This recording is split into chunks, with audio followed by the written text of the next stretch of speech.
Wait, no, there we go. I forgot to press the unmute button. Good job, Ash. You're good at this. Let's see. We're gonna see everybody else, but it's fine. What's up, everybody? Ash here, your favorite phone VTuber. Going, I sure am. How's everybody doing today? I hope we're all good. I think I am. It's Tuesday, and I had to do like 2 times the work than I normally would for one day. And that fucking sucks, just so you know. I don't like that. But otherwise, I hope we're all doing well. I don't know if I have anything too crazy to say. I don't think so anyway. No real announcements. We're just gonna hop right in. Today, we are on episode 4 of Welcome to Akhdar, my D&D campaign, that I have been running for, 4 sessions now. Dungeons and Dragons, yes. A campaign where I DM, with a bunch of 6 of my lovely friends joining me. Before we fully get into it, I, of course, need to say something that I think is incredibly important. A content warning, of course, because I am Ekrixi and I do crazy shit. Welcome to Akhdar. Just a few reminders before we begin. First, while the players might be watching the chat, I will not be. So please be nice. Please be nice to them. Please. Second, this is a fantasy and should be taken as such, but content warnings are important. So here's the things you gotta know. This campaign will have drug use, murder, suicide, sex, gore, and general terror, as well as reference to sexual assault, overdosing, religious trauma, etc., etc. Please be advised while listening, I will not be censoring or gentle with this campaign. People are awful, and they will remain awful. So, with that in mind, I believe it's time, podcast-esque time, yeah. And that's the last time we're gonna answer anything.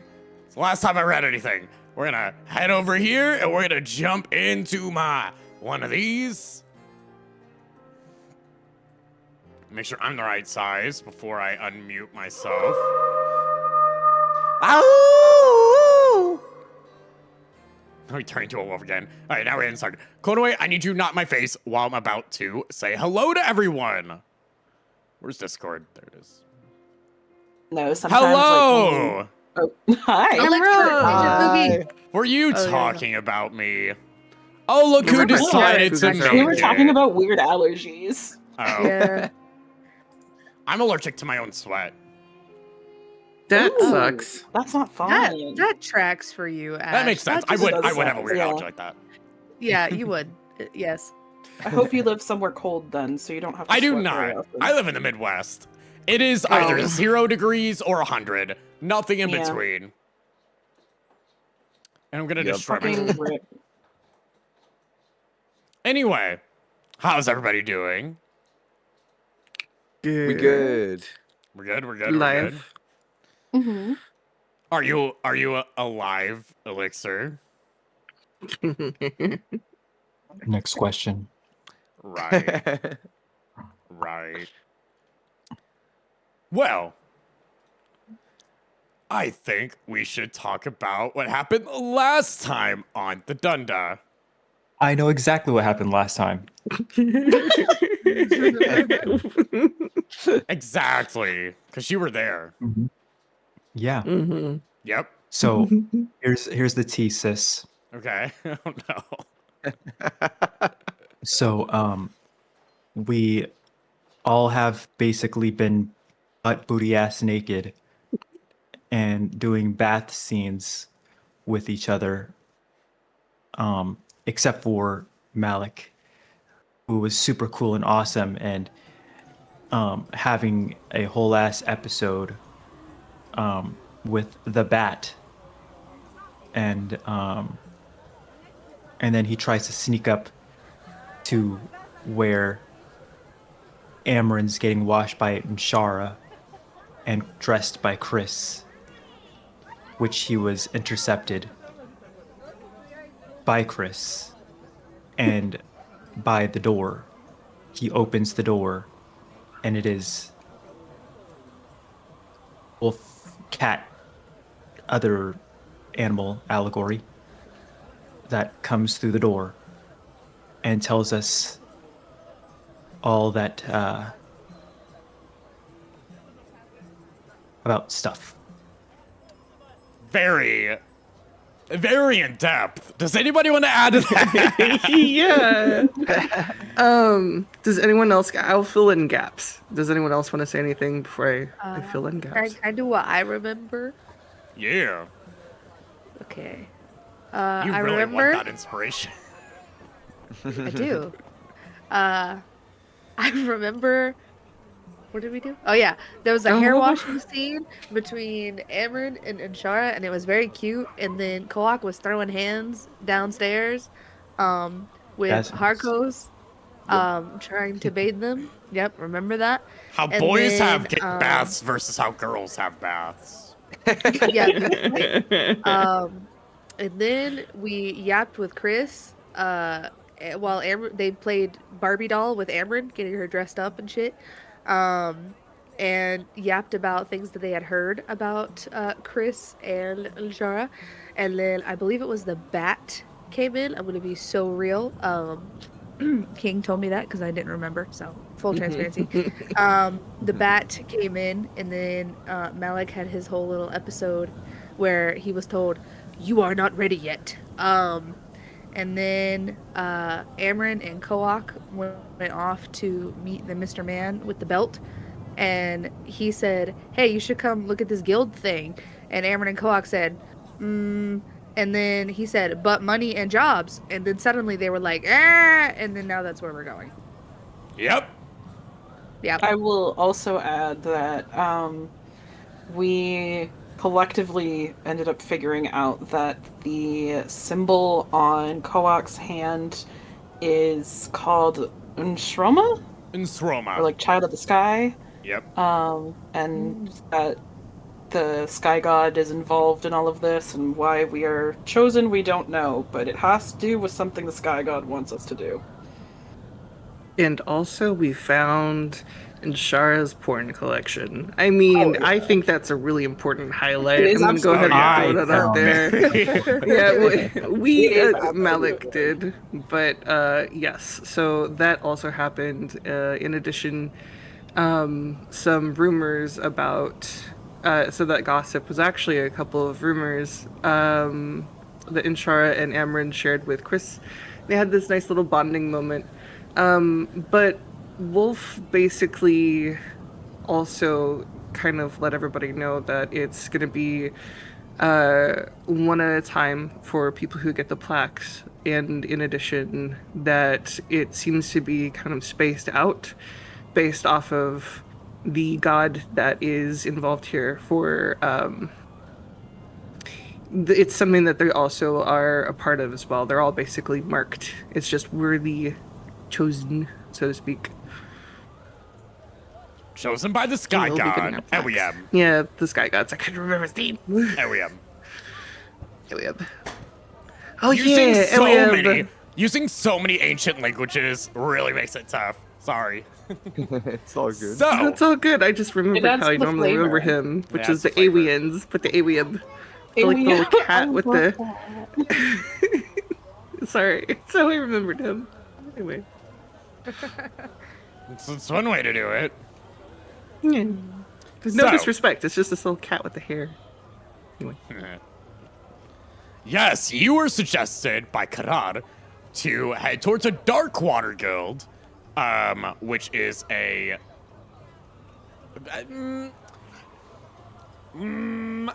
calling it a Thieves Guild puts it a little too simple, but it's a Thieves Guild, which you guys can already kind of tell given the job you were already given. So who's all going to that? I know I was. I was gonna say obviously Amryn and Koak. Yeah, obviously I would Clark and imagine. Amryn, yeah. Like they came back and have told us about it in this moment is what we're going with. When they came back, Amryn would have handed the cloth that she got all that dude's DNA on. she would have handed that to Harkos, and then I imagine they would have told the group everything. At least Amryn would have. Yeah. Yeah, I mean, in that case, Harkos would be in. He'd also be letting Marik kind of register / track the scent to see if they can find or like kind of store that information. Which they can definitely store it, so. Yeah. Okay. So is it just Koak and Amryn going, or is everybody gonna go to Darkwater? It's a dangerous place. Harkos and Marik are going to go with. Koak's clothing is wet and hanging. It's not dry yet. Sorry. Oh yeah, I'm in the nice silk right now. Mm-hmm. Yeah, you're in the fancy clothes. Yep. So is Amryn. We should No, probably we just- change. Well, you're. It's a party outside. It's like a 3-day festival. You're fine. You're probably fine. You're probably like more normal in that than you would normally do. Everybody else is out there partying. You feel like, if you've been here for long enough, you would know clothing at this point's not gonna matter. Unless you're, busking or something, then you want to look a little more downtrodden, because it makes all the tourists feel bad. But, otherwise, you're not exactly doing that. Okay, so we have Koak, Amryn, Hardcoast going. Are the other 3 going as well? I'll be going as well. Malik. I'm probably not. Okay. Likewise. Okay, This Chris. is like a job. What is that? I don't need it. Yeah, and Shara's like, Yeah. I'm gonna stay behind and see if I can find anything about OEM. And you can also enjoy the festivities, which these 4 are not. So, we will start with the 4 who are not enjoying the festivities today. That's fine, there's 2 more days, the Sumer Festival. So for you 4, you will be heading to a very specific location. This is a very, very odd place. It's like right before you hit like the rich people area. It's like when it's still regular residential, okay? People would normally, have their own homes or maybe just the off chance solid apartments, but quite a bit further away from the main street. So as you continue on, it actually gets a little quieter and quieter as you leave the hubbub of the parties going on, of course. I need perception checks. Either one with advantage or 2 separate ones. I have a +5 to perception. That seems like a good idea that you would get advantage, in my Yeah, go opinion. for it. Sounds good. Let's see what you get. Ooh, a 20. All right, with a 20. Well, hang on, I have advantage. What if I get a shit. nat 20? That's true. I got a 21. Fair enough. I'm sorry. So, with a 21, you would be the first to see. You just got there. The first to see. On some houses, a strange. It's very small. Near the door frame, bottom left of a door frame, before the rug hits it, is a small symbol of a river. You see a few of these. It's just 2 lines, 2 wavy lines. You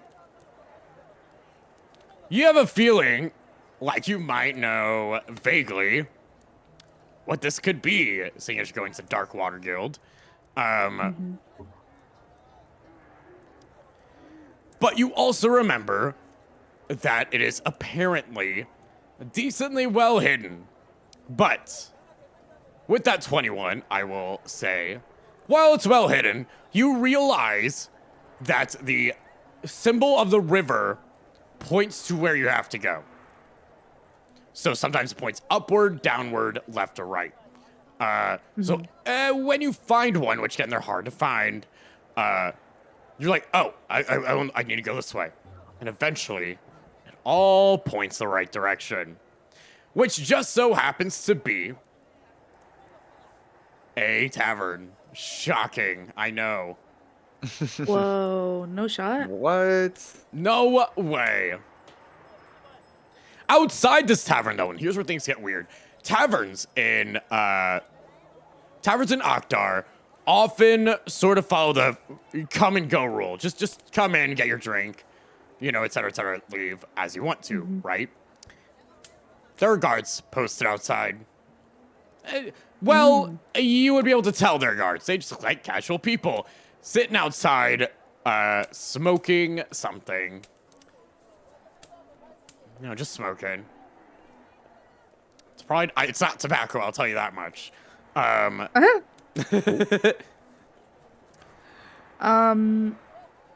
gonna pause before we approach them and turn to the rest of the group that is with her. She's going to gesture to Koak and Harkos. You two, you're fine. You, and she's gonna point to Malik. You do not talk when we're in here. Okay? And she is looking at him with this very stern, almost motherly, do not defy me look. I check out the guy and see if he has any how some people wear patches of or what is it called, or crests, or they'll wear a jersey or a jacket. Yeah, anything that I might recognize. Roll investigation.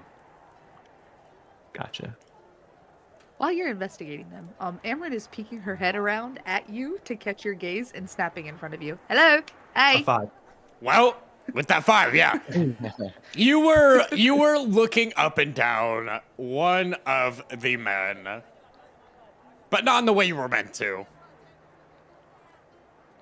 Their clothes are a little more revealing. Yeah, no, you don't see it at all. Maybe, I don't know, they're just hanging out there smoking a pipe.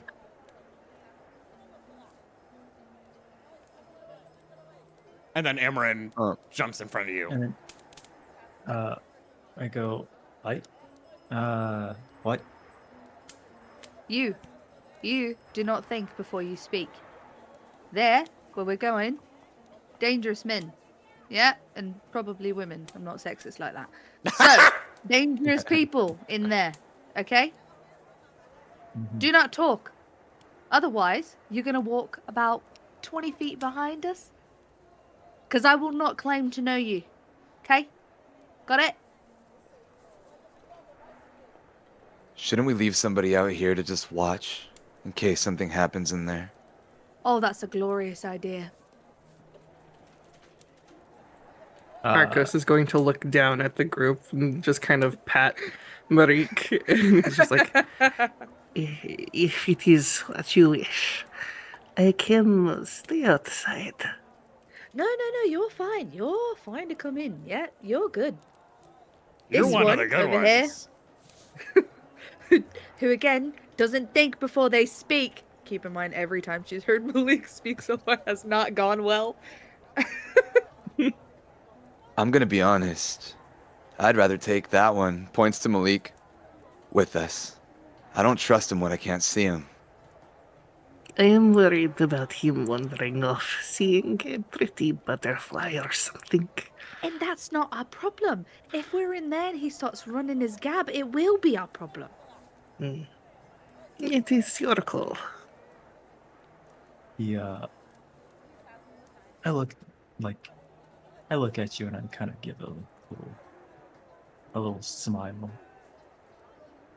And on his face, it looks like he has no idea what the fuck is going on right now. Oh my god. Oh my fucking gods. See, this is why I don't deal with people. This guy, right here. There's not a single thought in there. Mm. Amryn is Hey, hey, pressing hey. a finger to each side of her temple. Who needs who needs There's the no brains house. The no brains house are really And then- rubbing themselves in your head. Sorry. and then he goes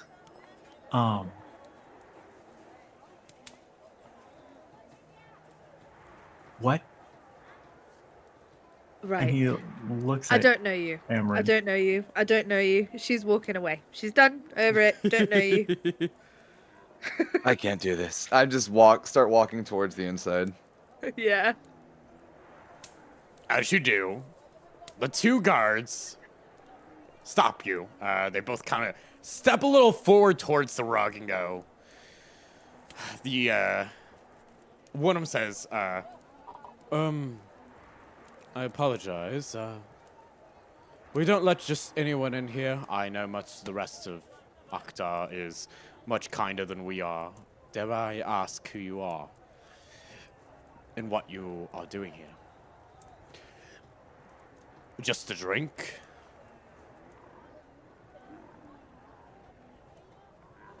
Amryn's looking at Koak. We're here for a meeting. They look at each other and then look at you.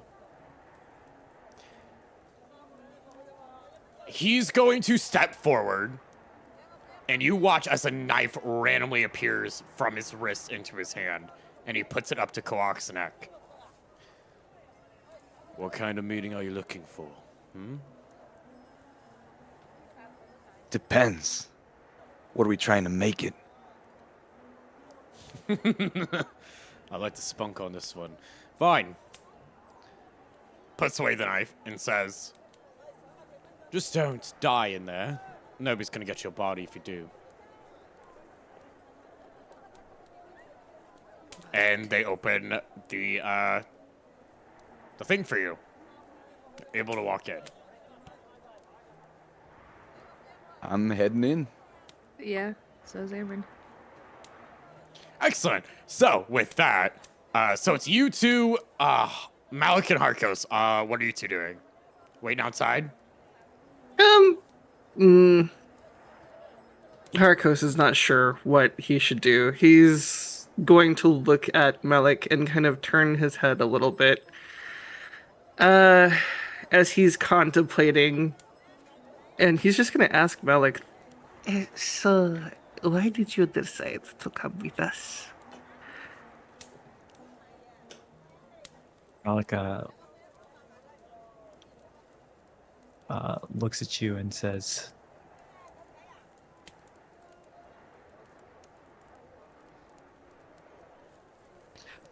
what? Oh my god. You have followed us. You have used your feet to come with us. Why? And then Malik's gonna kind of look around. What does he see other than the guards? I mean, there's some people walking about, but not really enough to matter. This is a pretty quiet street. If that's what you're meaning to ask. Yeah.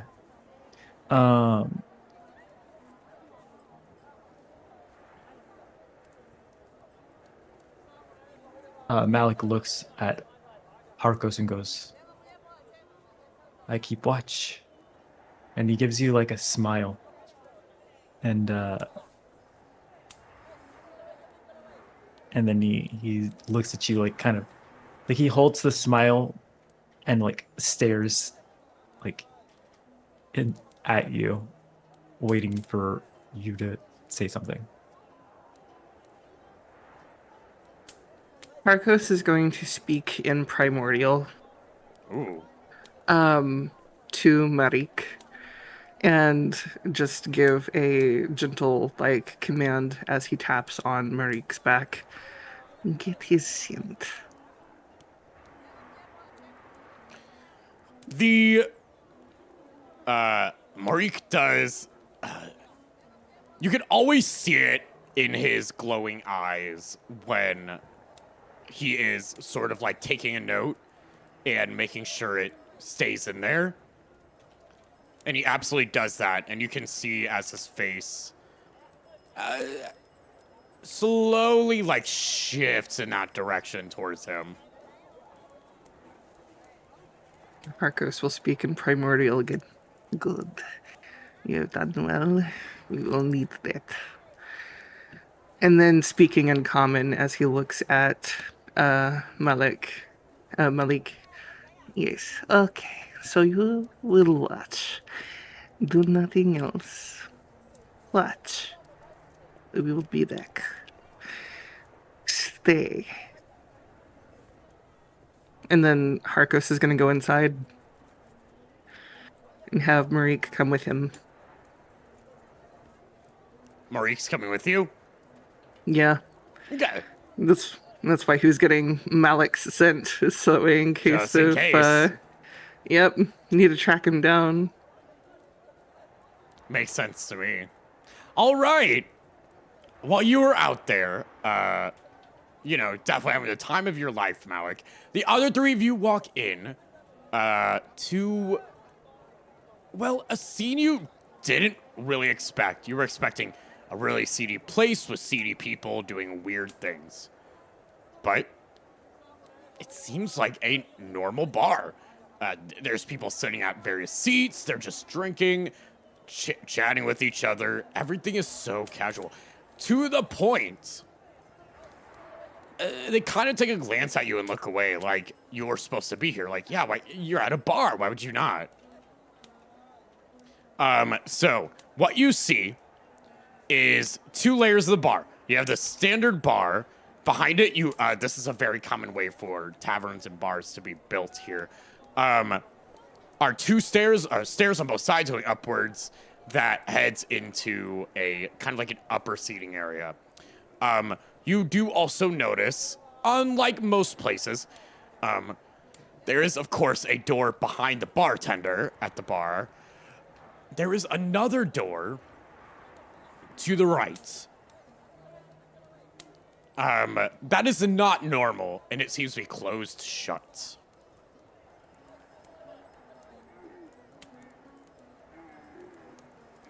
What would you like to do?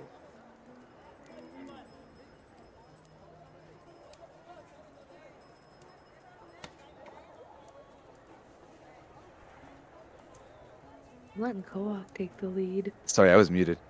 Oh, sorry. I look at I Amron was like, and I it's say, weirdly long. I think that's where we're heading. And I point to the door. Yeah, I'd imagine so. You remember the name of the bloke we met with, yeah? Who sent us here? I don't know. I remember what he looked like. You don't... Did you say you don't remember what he looked like? I remember what he looked like. Cut... Something with a K, wasn't it? Wasn't that his name? I'm sure they'll know. Let's go. Okay. All right. Oh, boy. So are you trying to head for the door? I am... Well, what do I see around the door? Because he said there was, like, one door and, like... How do the people, like, look in there? The door that is not open, people around it, it does not seem... I will say that based on where you are, it might not be a great idea to just waltz into that door. You know what I mean? Mm-hmm. Okay. Is there anybody that I can see in the room that I could tell is kind of, like... Overwatch, like pretty much watching over everything that's going on. Not like just a person in there, but somebody that knows what's going on. Can I see any of that? Well, roll a investigation. Gotcha.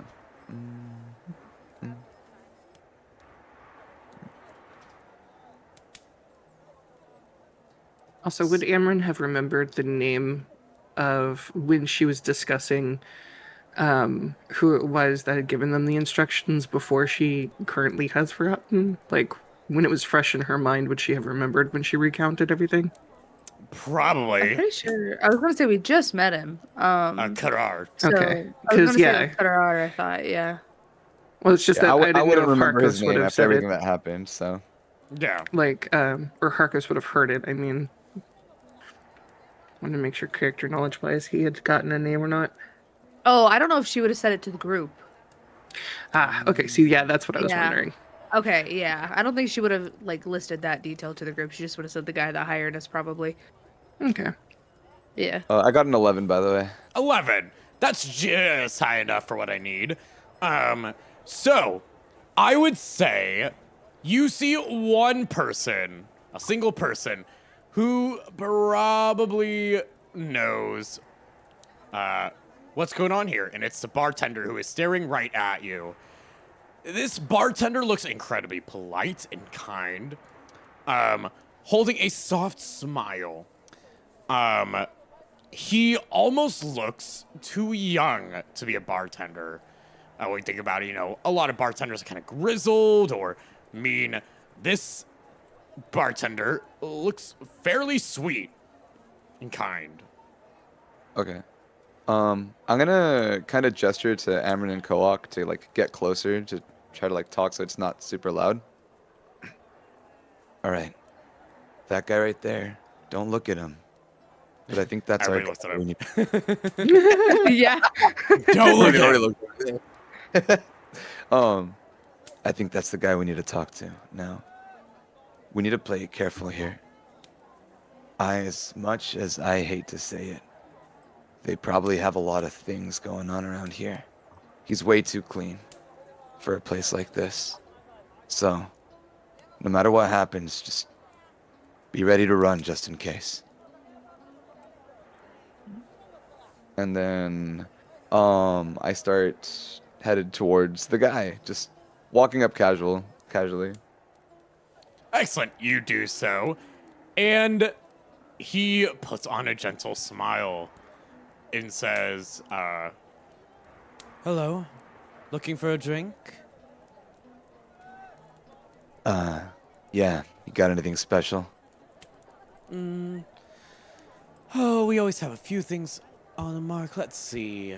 He turns around to look at what he's got available, and he grabs a bottle from the top shelf. I want to point out something to you guys. Okay. This character is not very tall. He should not be able to reach that shelf. But you watched him reach the shelf.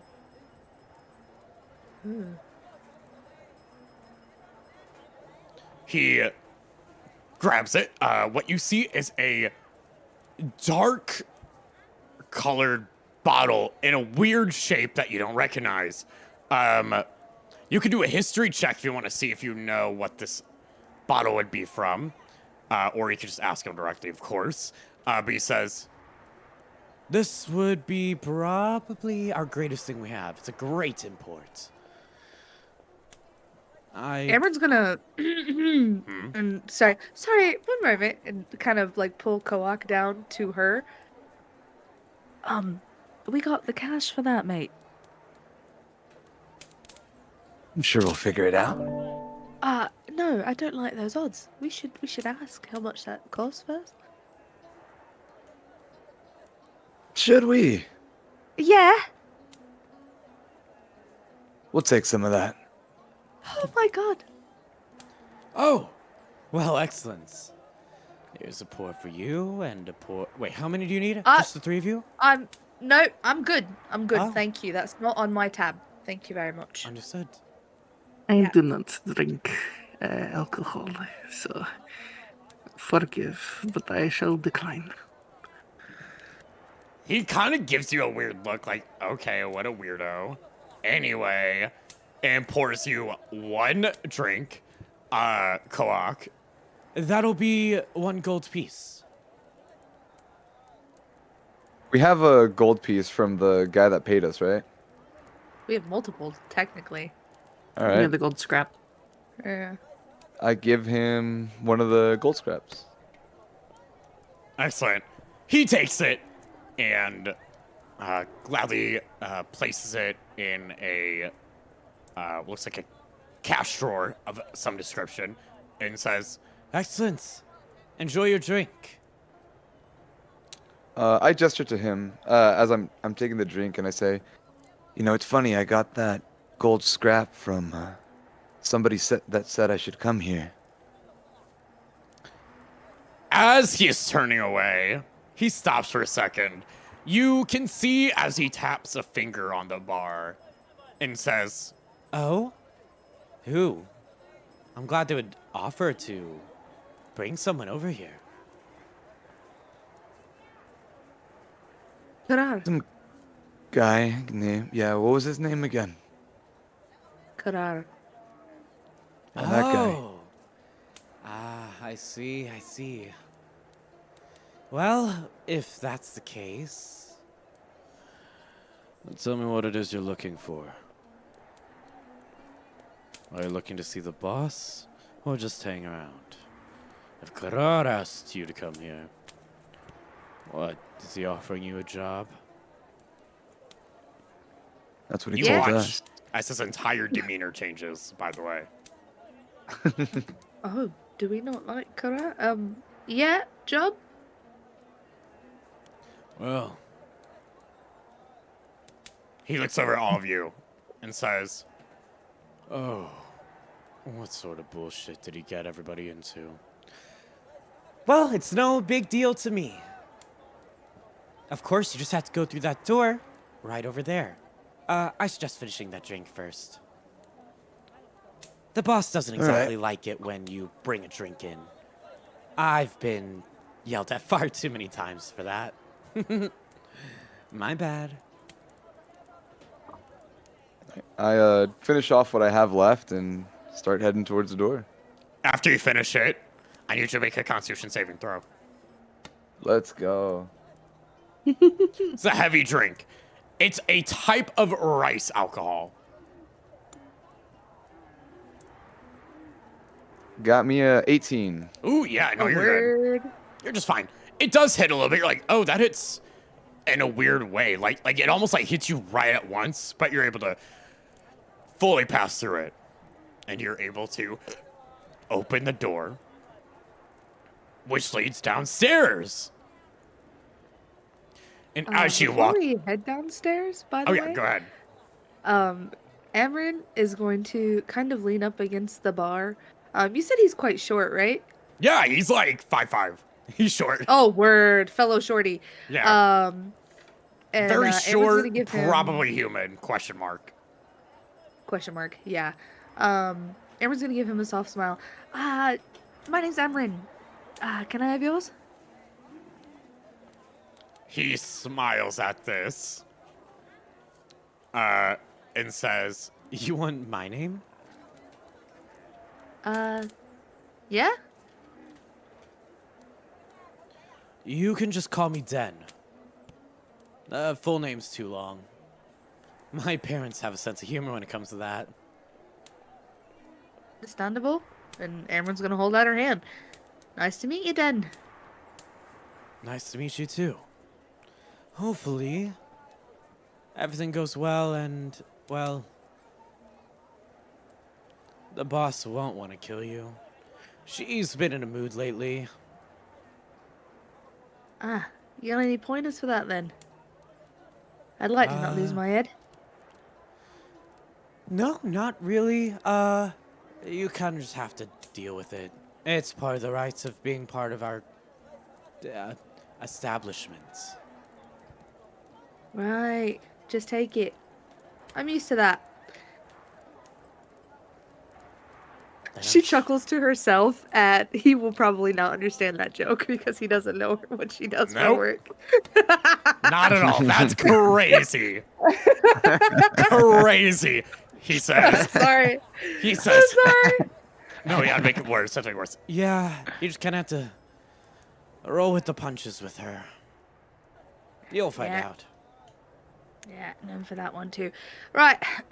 Well, let me give that advice to my hard-headed companion over there, gestures to Kowak. So I'll catch you when we come back up. Yeah, maybe I'll get a drink then. Bottom shelf for me, thank you. I'm poor. He does like Den does like an awkward. Right. Amron's just gonna slide away towards Kowak. Hey, buddy.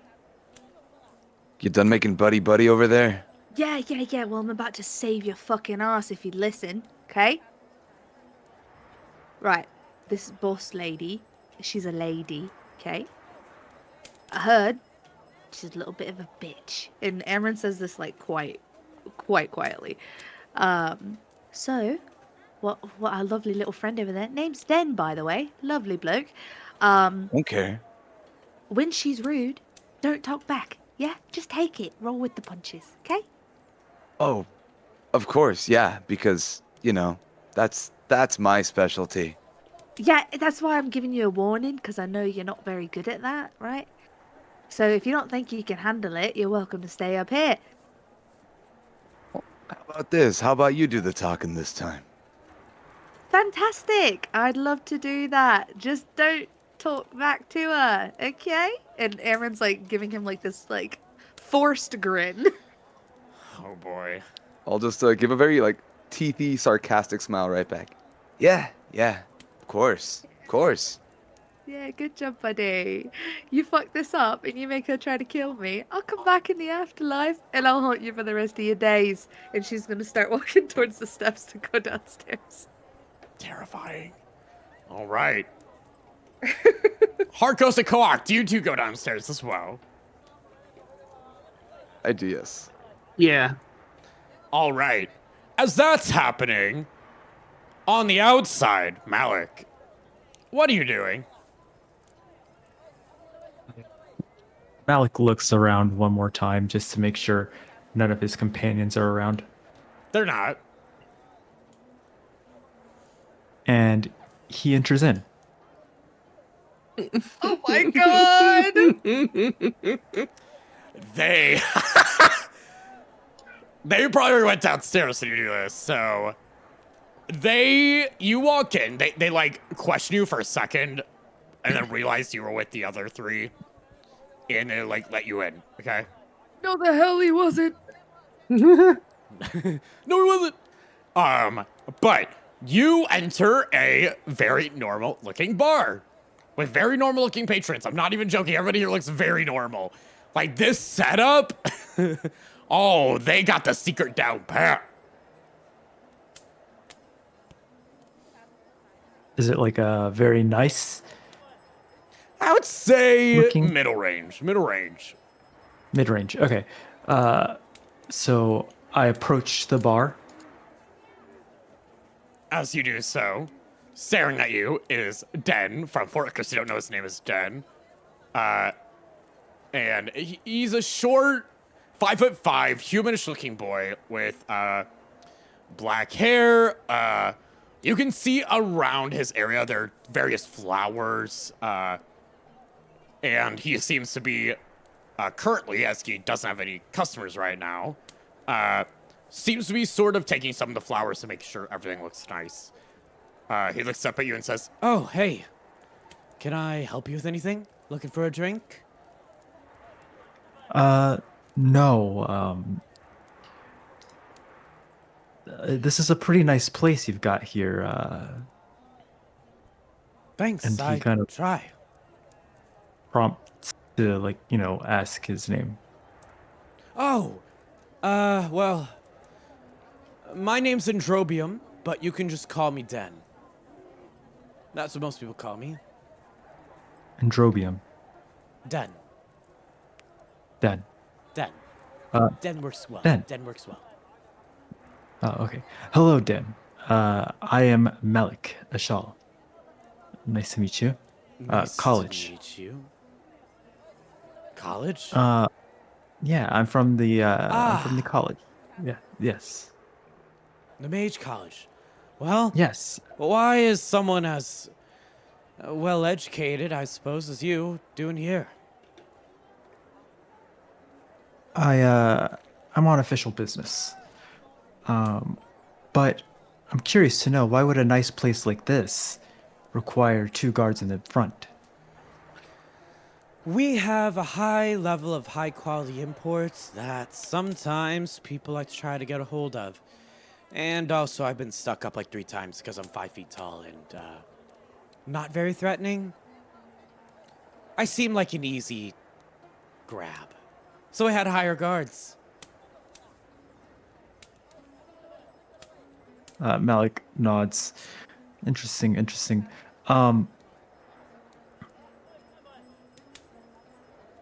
looking for someone. Oh. Don't know if you've heard. White hair, cut mid-length, female, kind of a stuck-up bitch. Well, I did see a girl with that description, but she was much kinder than that. Oh, Definitely wasn't stuck up, no. She seemed quite sweet, actually. really? You don't say. Yeah? Do you happen to know which way she might have went?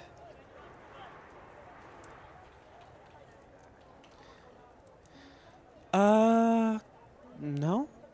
She kind of up and left.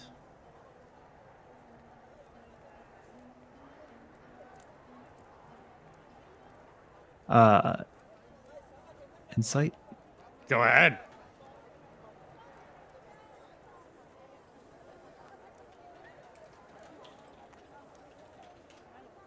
See what you got. No idea. Oh. A 3. Your rolls today, dude. Yeah, digital dice either loves me or hates me. No in between. He seems to be telling the truth. Yeah. Okay. I scan around the bar. Okay. Yeah, roll a perception check.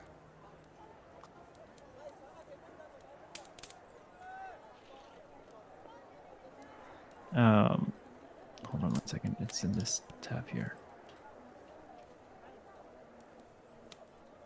14. 14.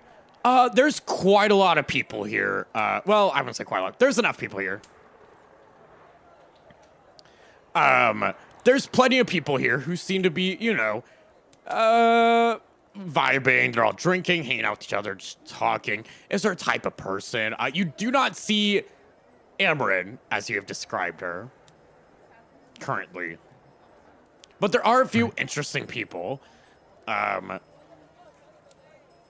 If you'd like to take a look at them.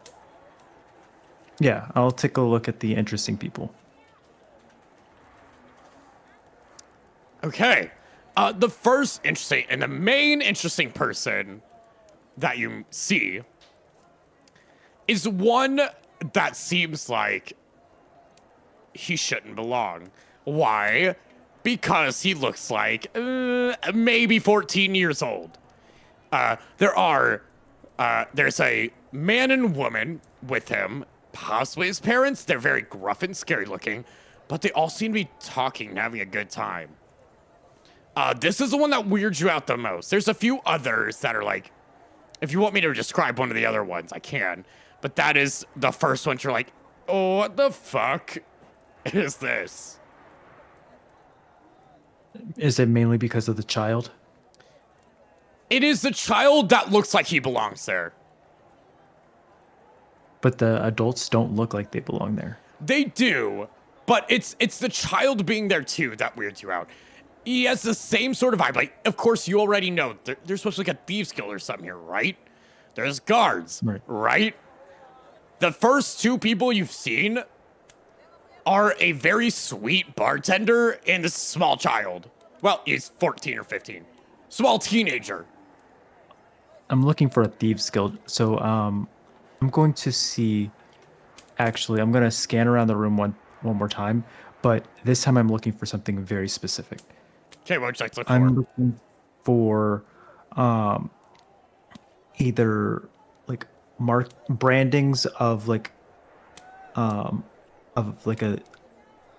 crest of a thieves guild, one, and number two, I'm looking for like thieves can't. Ooh, okay. Roll a investigation. Can you read thieves' can't? I can. You can. Okay. Yeah, roll investigation with advantage. That definitely improves your chances. You obviously don't know my luck. 11. 11's not bad. You don't see any thieves' can't, but you do notice that there are a couple people here and there. The little kid, for example, is one of the ones where you first see it flashed.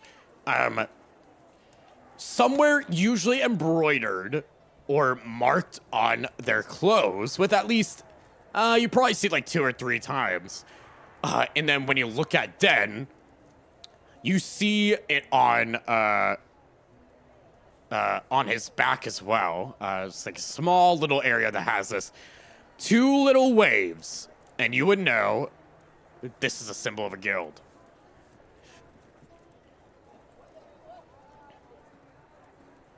So yes, you are 100% in the right place, without a doubt.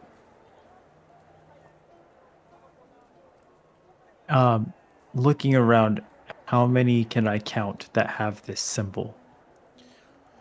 Currently, because of what you rolled, only about 3 or 4. But you can make the good assumption that it's probably most of the people here. You just don't see it. And then I look at the child. Does he have it as well? Yes, he does. He has it on his, he has like a sailor cap, and it's on there.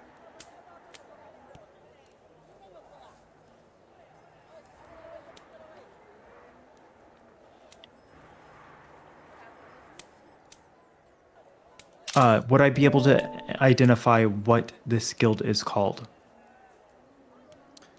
Ooh, roll a history check. It's a great question.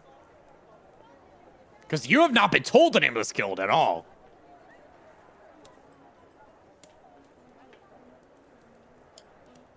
Let's hope we get something good with that -2. 4. Nope, you have no idea what this guild is. At all.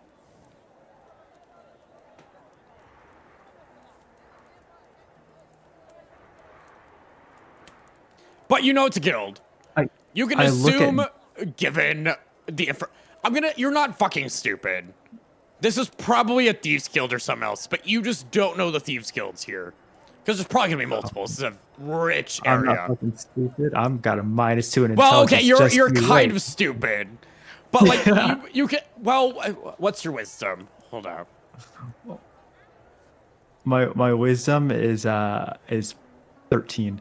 Okay. all right. Yeah, you'd make the connection. Yeah. You're dumb, but you're not that dumb. I have a feeling that this might be weird. Yes. So I'm gonna kind of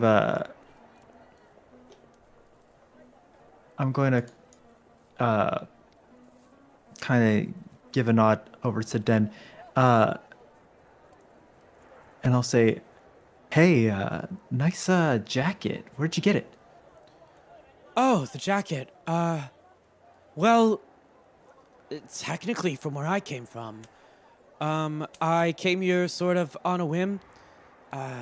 After a while, nothing crazy. Why do you ask?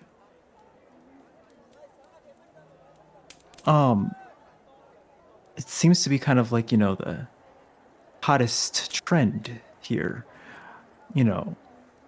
Where could a guy like me get one of those?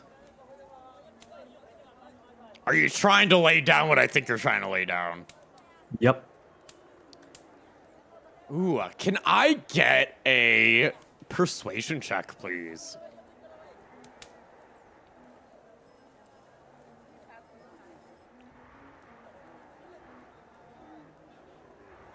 Yeah, absolutely. Maybe if it loads. Hey, maybe A 7. Oh, have you rolled a single? Okay, you I'll rolled have you know, 113. I Jesus. rolled a 13. I told you, I either hit or I don't. He says, you know, well, I mean, wherever, I mean, I'm sure if you look around, my jacket's from Katanos, so, there might be a few vendors doing this. Katanos has been, at least trying to do business up here.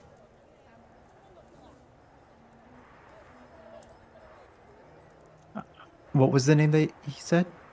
Katanos. You would know this place. You don't have to roll for it. This is a generally mostly isolationist country that exists not horribly far away through the Lafayette Sea. You would know that about 300 years, 250, I think it's 250, years ago, there was a massive meteor storm that hit central Katanos and forced the country to work together.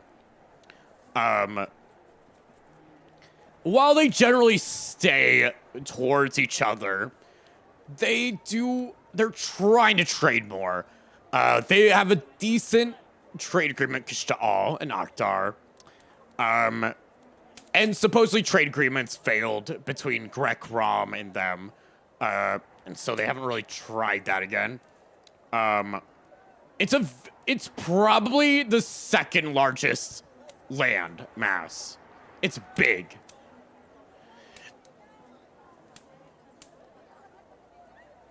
That's what you would know. How would their people get along with the college? They would. They would not. They do not care about the college. They would rather train with themselves. Their magic is different from your magic. There are people who try to go there to study their magic. You would find, I would say, I'm just going to give you this because you probably, Katanos is legendary. You would know, or you would assume that Harkos's ability to tame a unpurged comes from them, because Katanos is supposedly the ones who did it first. Supposedly.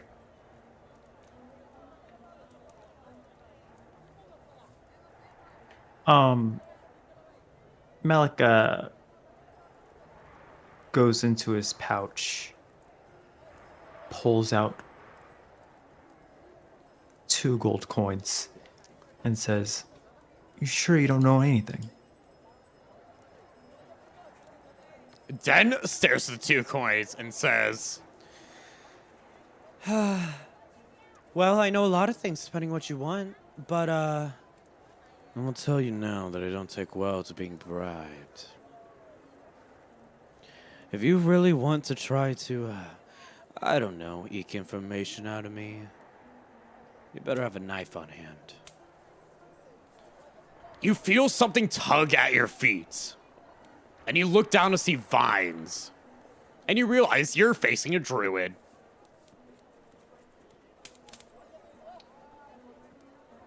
Fuck. Den says, I will be very kind to you right now. And you can just stay here as you need to. Or you can stop being so snide and just say why you're here.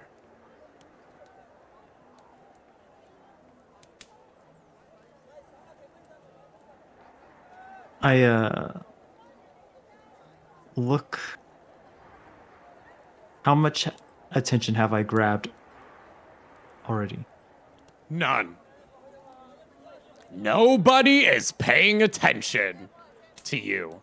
It is clear this is run-of-the-mill shit. Or at least they think Den can handle himself.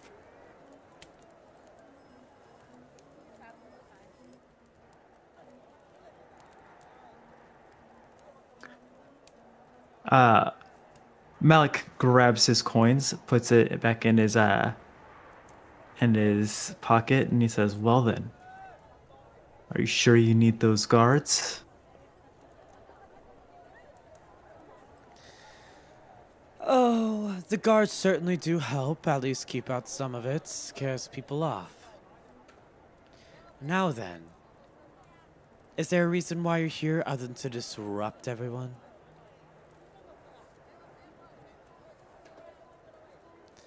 They let you in for a reason, which means the guards thought you were part of something.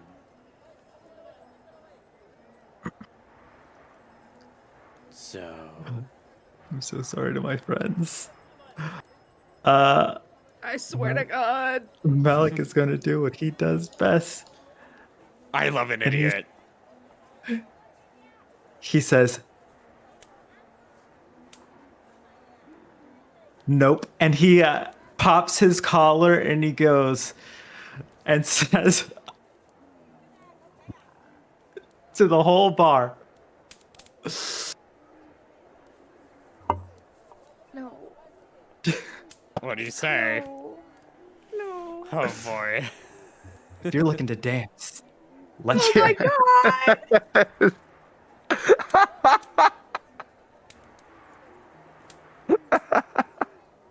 Are you talking to me? Jesus Christ. You're willing to make a threat? Malik looks around, all like, "If I'm not talking to you, then who, Den?" You know, I'll be honest, I don't feel like fighting someone like you. I will give you... You're a pretty boy. Come on. You and me. Right here, right now, unless you want all of your friends to be disappointed. Oh. Disappointed, will they? I guess that's typical. I'm not known for being a fighter, you know. But I guess I'll do what I have to do. He looks over at the bar and says, All right, move a few tables. We'll get this underway. We have to show this idiot who's boss. Malik, next time you decide to leave the Mage Tower thinking you're worth something, know that you're worth nothing. I promise I won't kill you. and shrugs, and you watch as various people move their tables and stares at you. And he says, Because I know I'm gonna win, and I'm not really worried about what you have to do to me. I'll even let you get the first hit. I won't even move. and as that's happening, we also have Crisset and Shara. Before we get to you guys, I will let you guys think really quick about that. We're gonna take a quick 3-minute break because a lot just happened there and I really had to piss. So, be right back. For you guys, scream at each other, I suppose. Be right back. Screaming at each other is so accurate, though. Bro, Oh my just laughed God. so fucking hard. Oh my God. My I legs hurt. want to be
All right, we're back.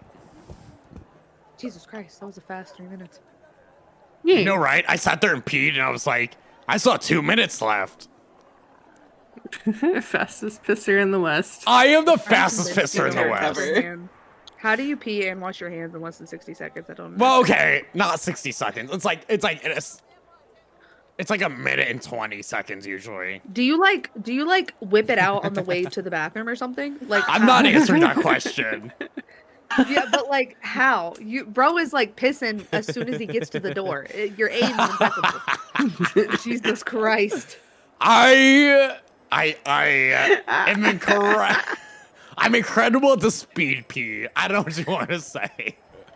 Oh my God, dude has like 8 streams and they're all just full, like going. I don't understand. Oh boy. I'm out here pissing like a horse. Literally, I don't get it. I'm so enamored by how the fuck you pee so fast. I never I thought I get would care told- this much about how someone pisses. I was not aware it's a thing until one day I did not do an ad break and I was like, hold on, I'm gonna go piss. And I came back and it was like, wait, you went piss? I'm like, yeah. What do you I mean? want you to know that that is one of the first things I think about when I think about you, is how fucking fast you piss, and I don't understand. And if you like watch my odd, regular like- streams where I'm like, oh, be right back, I got to pee really quick. I will be there and back in a minute and a half at most. I know. I'm like, dude, it's like Oz. Like, I just want to see behind the curtain. Like, what is happening? My bathroom is like 10 paces away from me. It doesn't matter. What? Anyways. We need to Anyways. keep it pushing. I'm gonna be stuck here for like 5 minutes. Kristen and Shara, while 3 of your friends, well, compatriots, are about to make a deal, another one is causing problems. Not that you would know. What are you 2 doing? That would have a way more normal day than this. I'm gonna say after they left, and Shara immediately was like, we have to go to the library. We need to find out more information. And I have so many questions. Oh, maybe I should start a new journal for this. And she's like kind of like moving around her apartment and then just stops and like looks at Chris and is like, you don't seem excited, or maybe excited isn't the right word. Enthused? No, not the right word either. Does Chris say anything to that? See if she's going to think of the right word or not. Or if it's if this is just kind of like her, like, or if she just stops after that, then he would say something along the lines of, "It's not so much that I'm not confused. It's just been I've come to this land quite a few times, and I must say these trips have been quite adventurous from what I'm used to. So I guess in a way I'm just taking it all in. You watch somebody die and the sky open and all these random things. Enthused, I don't know if I'd say that much, but it's something."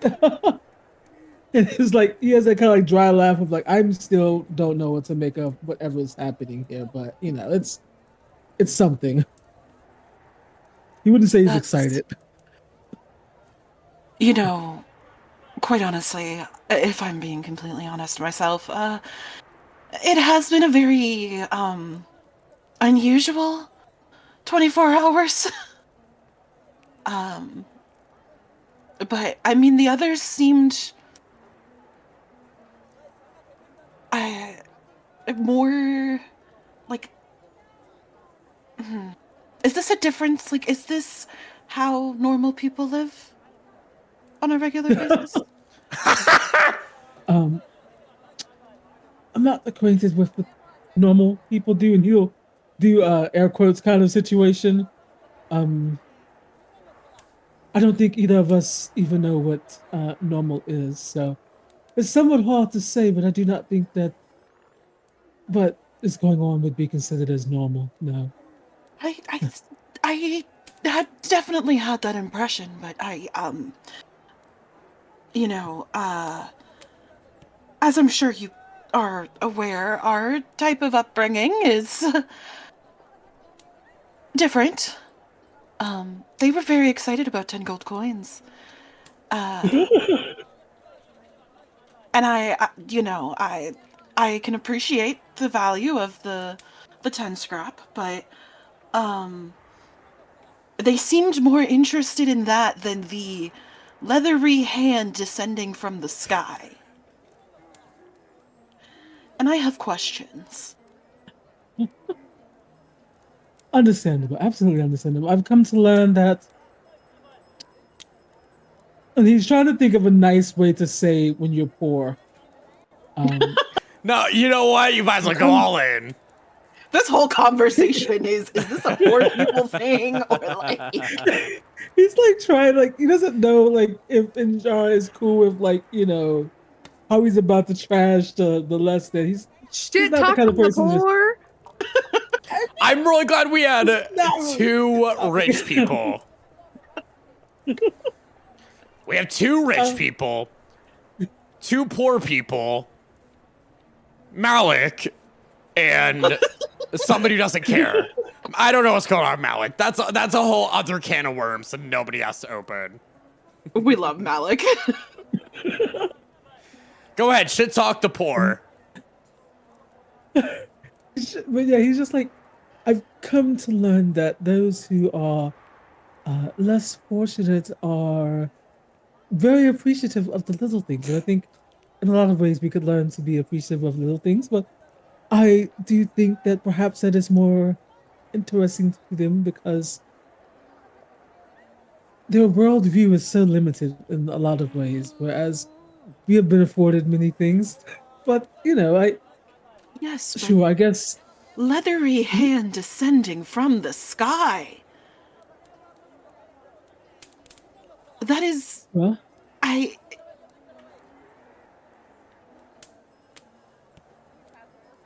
you seem like quite she the just kind of academic sits of down on course. a sofa like what the fuck?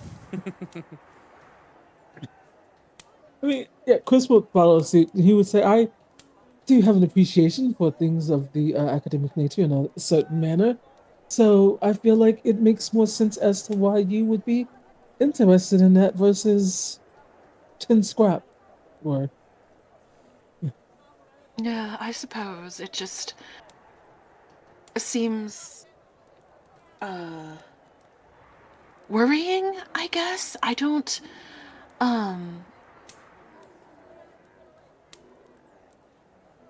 I mean, it more so makes me just wonder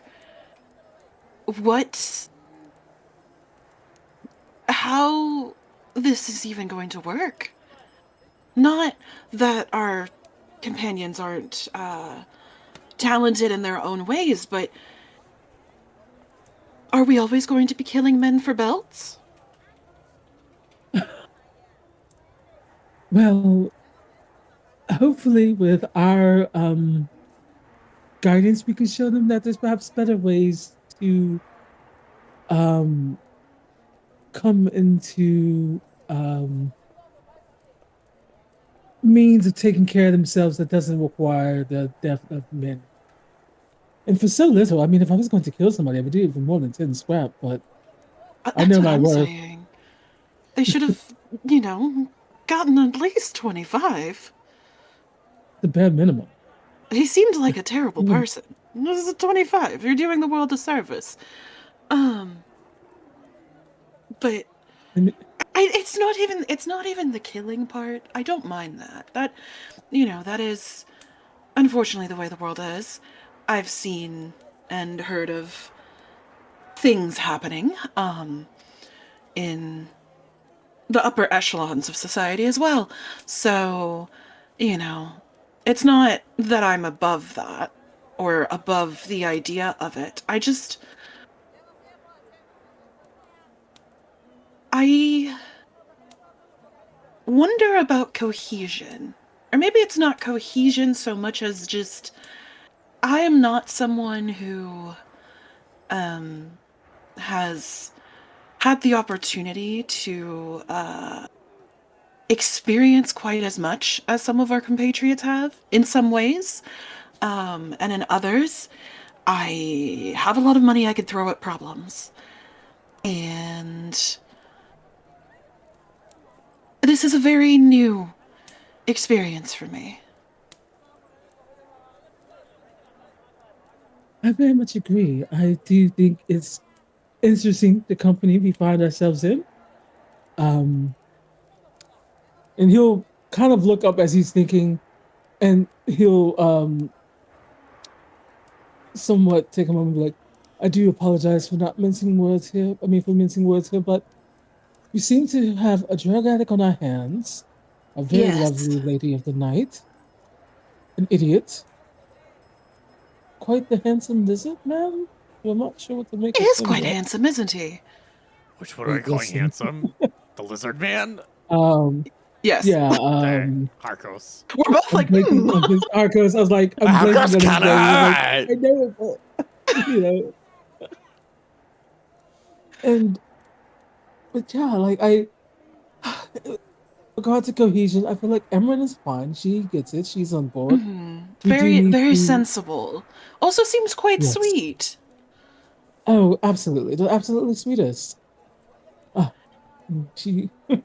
He starts to say something when he stops. Oh? But he's just he was about to say like, and she seems like she's down. Well, he wouldn't probably say it like that. But he's like thinking about the fact that she's literally just down for the cause. He's like, I kind of like that, but he's like, he doesn't want to say it outright. Yeah, I find Harkos fascinating, what with his unpurged companion, but also just the calmness. I think will definitely be a boon to whatever situation this is. I mean, sky gods. Are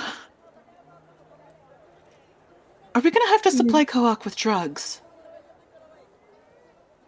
Do we need to find a drug dealer? I don't.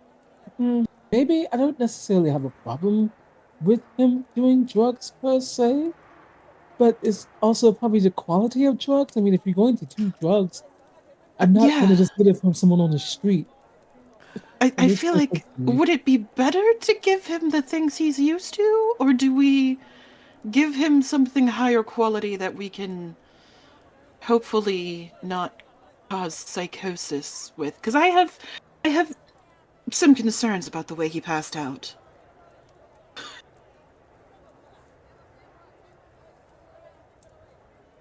Yes, it was indeed a bit disconcerting, and from the looks of him, he seems to have had a rough go of it. I don't know if it's trauma or if it's from the drugs, or maybe perhaps You got that sense too.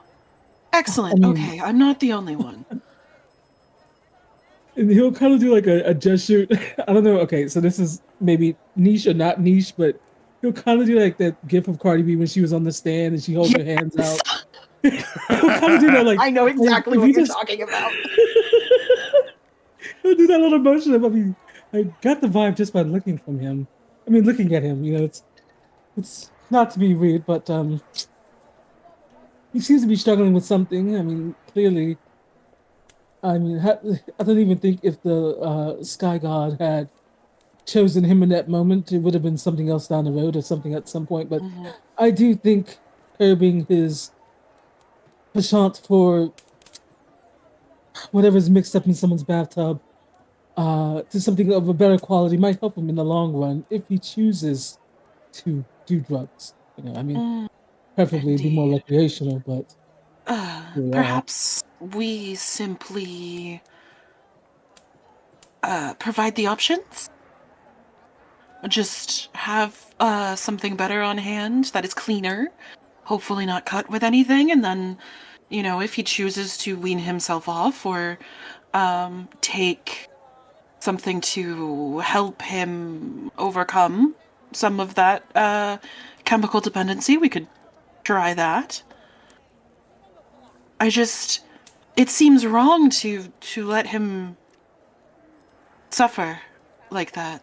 Not it. Obviously, addiction is a very complicated thing, but do you understand what I'm saying? That there's just this sadness about him. Well, of course, you can see it in his eyes, or well, his eye rather. And not to be rude, but by the way he carries himself as well. I don't know who hurt him, or what hurt him, or whatever the case may be. Something Uh, very clearly did. you know, I'm not entirely sure if I want to open up that can of worms, but I'm sure at some point we're going to cross that bridge. So, Mm. but yes, I do think that I don't know if we should per se. And he's kind of trying to think of a way of like, how do we find out what kind of drugs he's on to figure out would be the best options? Because in his head, he's like, well, in his voice is like, I don't know if we should per se give him an option. I think it would be smarter to perhaps provide. Oh my god, I'm treating it like a test subject. I think it would be best to provide him with perhaps one thing to see if that suits his fancy, because I don't want to per se give him too many options and then we form a bigger problem by giving him too much of a Too choice. much, yes. Perhaps we can get Malik to ask him? Because I feel no problem. yeah. You just a little prodding and he would probably ask. He seemed to have no problem going through my books. And he's gonna like somewhat lean in real close and he'll be like, okay, but what do we really think of Malik? I get this vibe from him. He's seemingly trying to come off as though he's not the smartest crayon. Oh, I'm sorry. No, can't use that phrase. He seems to come off as he's not the brightest star in the sky, but something is going on with him, and I'm not entirely sure what to make of it. There is definitely something that he's hiding. Not necessarily anything. I don't get the sense that it's anything bad, but it does seem like he is purposefully choosing the way that he behaves himself. Or like choosing to miss certain social cues. Yes. But then again, I do have to recognize that I myself have been quite trained in the art of body language and the social navigation of interpersonal interaction. Well, So perhaps fair I'm enough. reading too much into it. Oh no, you're not at all. I mean, and what he's about to say is not a dig at Amryn by any means, stretch of the imagination. But he'll say, "Look at Amryn. She clearly understands boundaries in personal space, and not to be rude, I don't think her upbringing was of the utmost best. So it's clearly something that can be learned. I just don't think he cares about personal space and how he engages with the outside world. He does loves seem quite to- taken with you, though. I don't know why. I mean, you're gorgeous. I mean, well, yes, thank you. I mean, likewise. Oh, thank you. But I don't get that vibe from him because and he'll start to say something and stop, and then he'll like think for a moment. And he said, "Well, on the first night, well, no, the morning after the night, he came to my room and he saw me with some friends, and he's not sure if Inshara will pick up on the phrase he's one of using your there. jilted lovers, Oh, as the no, I rumors left would those at home. suggest. No, those are all at home. Well, one was here, but he died. But Oh. no, those Oh. were, The man they oh, stole the yes. belt from. yes, we had a thing at one point. As Yeah. you are yapping, you hear a knock on the door, Inshara. Wasn't expecting anybody, but then again, apparently masked people are just letting themselves into my house. And she just opens the door. You. As you say that, This person just stares at you. He stares at you like really confused, like I don't think I did anything wrong. Anyway, he says, I don't typically wear a mask. No. what you see is a sort of like ginger-haired Kiaga.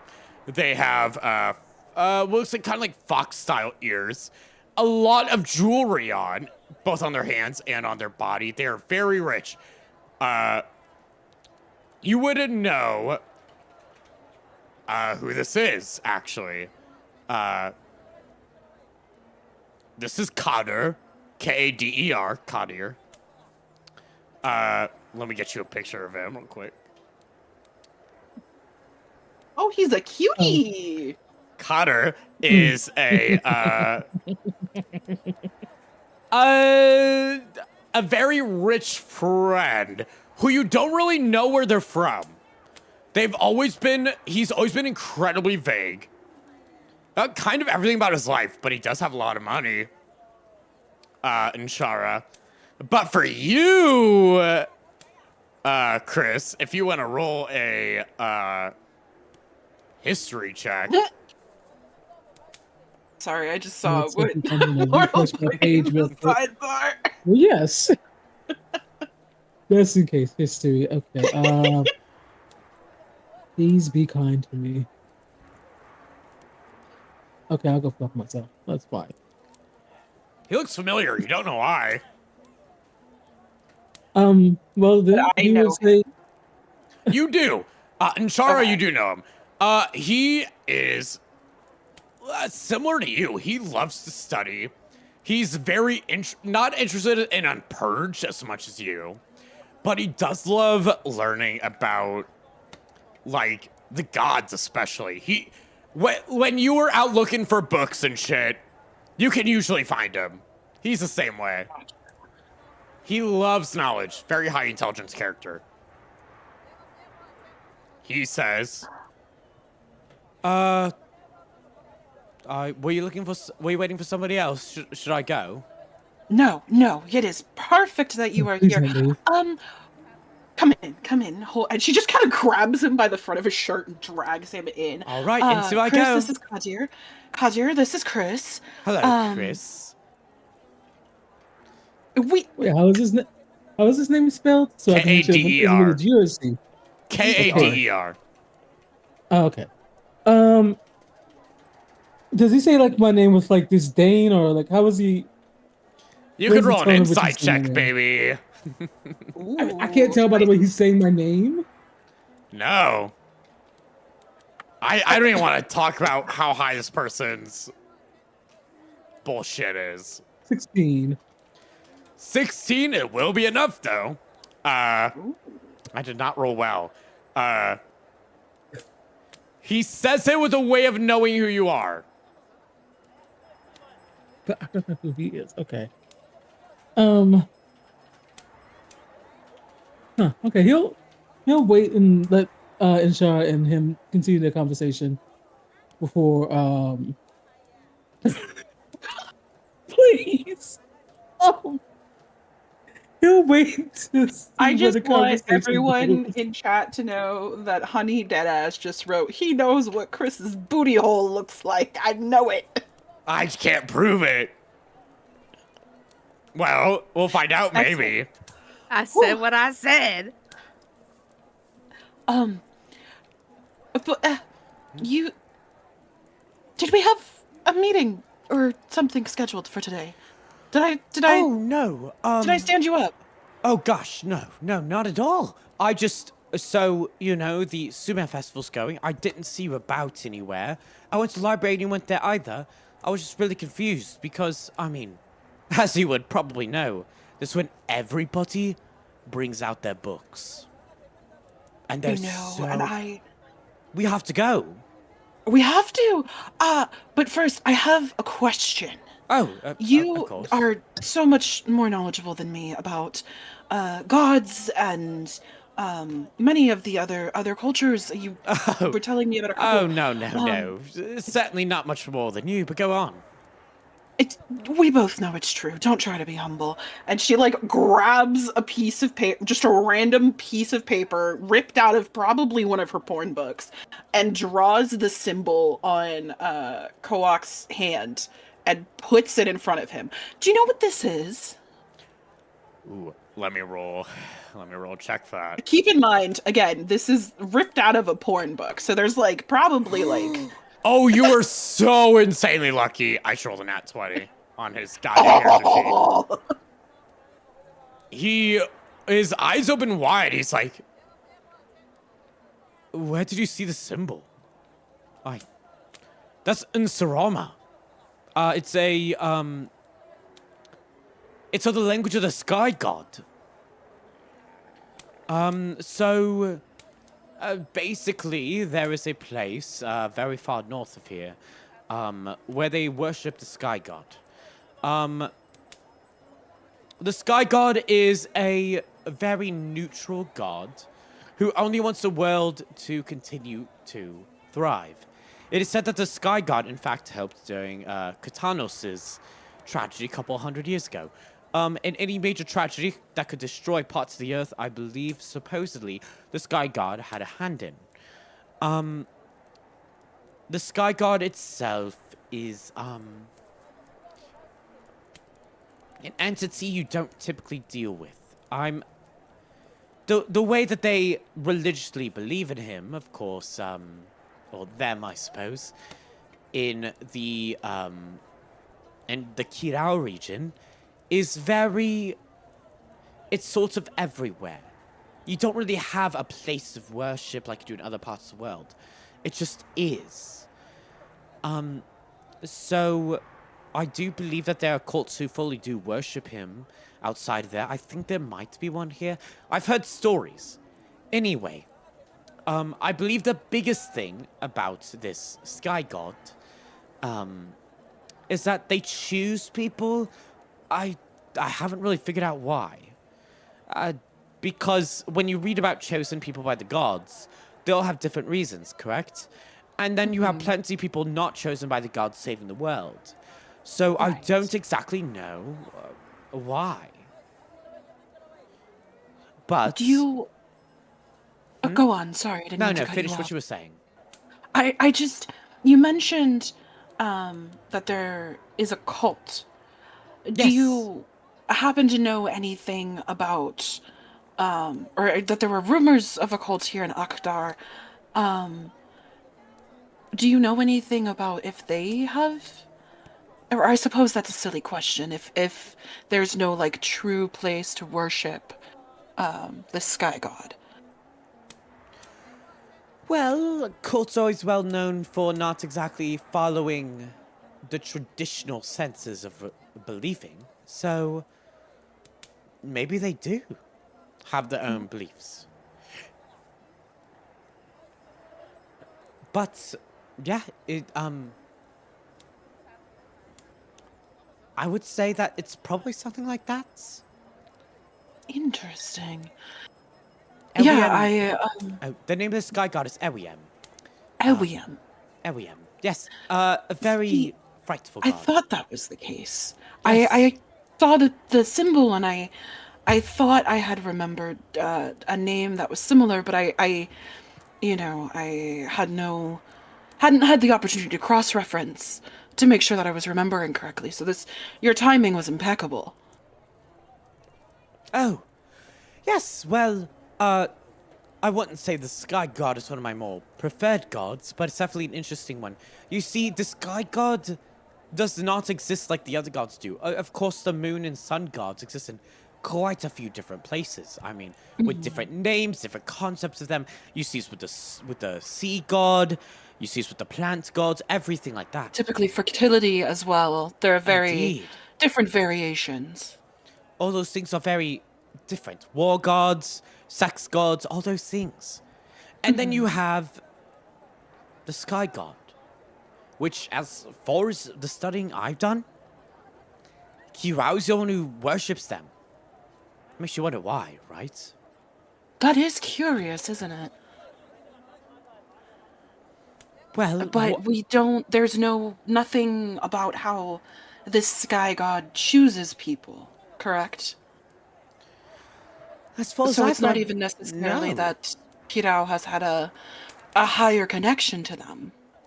No, I suppose a higher connection, in the most metaphorical sense, seeing as they're all on floating islands. Yes, but True. otherwise, but why there? And I'm sorry if you don't mind me asking, Inshara. If you're talking about this of the sky god, did you have a run-in or something? You can see the same, Chris especially. You can see those bright eyes, like, boiling with fire that Inshara has also gotten. Like, getting excited about learning something. You're like, oh god, there were two of them! I also love that they've just been having this conversation with Chris standing right there. He's just still very much trying to figure out how he remembers this guy. Well, not exactly.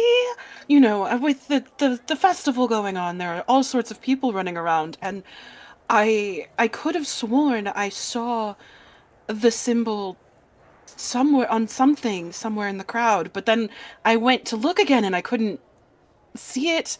I think it was on someone's hand. I'm not entirely sure. It might have just been a trick of the light or something. I'm gonna roll deception. I'm rolling insight right now. I rolled a 19. Fuck. Ooh. Rolled a 14. Oof. Can I try to help? He says, I'm gonna say no for this, actually. Okay. Only because this person knows who you are. Okay. And he says, Oh, of course. Which of your friends was it? Who apparently has the symbol on the hand? You kind of wrote yourself out there. Sorry, not to, not to care, but... I'm not the best at subterfuge. You know this. I just... Oh, no. It's been a weird 24 hours, and I don't want to drag you into something that could result in... how would you describe it, Chris? Post-traumatic stress disorder attacks? He's. I feel like Chris probably didn't even hear what he said because he's just still looking at the guy in front of him. He probably heard his name but didn't register that you said something to him. He figured y'all are still going back and forth.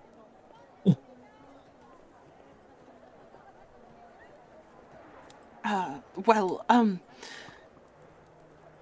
yeah, it's been a strange 24 hours. I saw a man die because his belt got taken off. Oh, did you see that? I heard all about that. Oh, it's I was quite... 2 feet in front of him. Oh.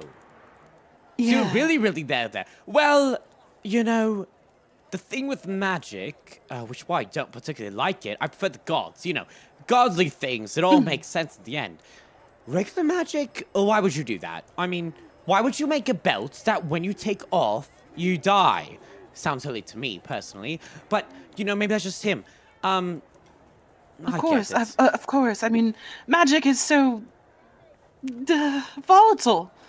Indeed. That And one in godly particular magic doesn't make any also is, sense. to be fair, but that one's a little ridiculous. Yes. Well, how about we go on a study date? Me, you, and Chris here.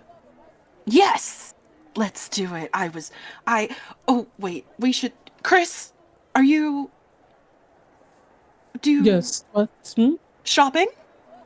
Shopping. Absolutely. I would be thrilled. But Excellent. Hold on. Huh? Don't mind me interrupting. You seem so familiar. I can't quite put my finger on it. he walks up to you and puts a hand on your cheek and says, Oh, you don't remember me, do you?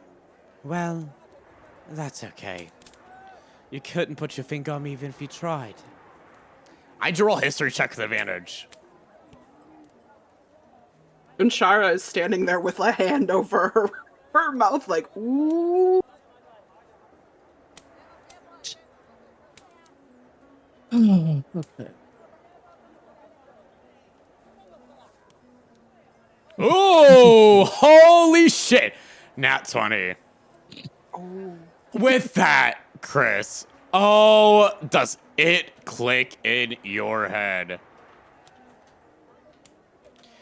You know exactly who this is the moment that is said. You're like, this motherfucker. Yeah, so. This is Hesiod. Hesiod. Or at least, that's what he went by when he was in Rom and Grek. He was a very, very, well sought after, cough cough, what's the word? Scholar. Both for scholarly instincts and, well, other things. Anyway, he is the first person who have ever told you no. Like, fully just like, nah, I'm not interested. To a severe hit on your ego.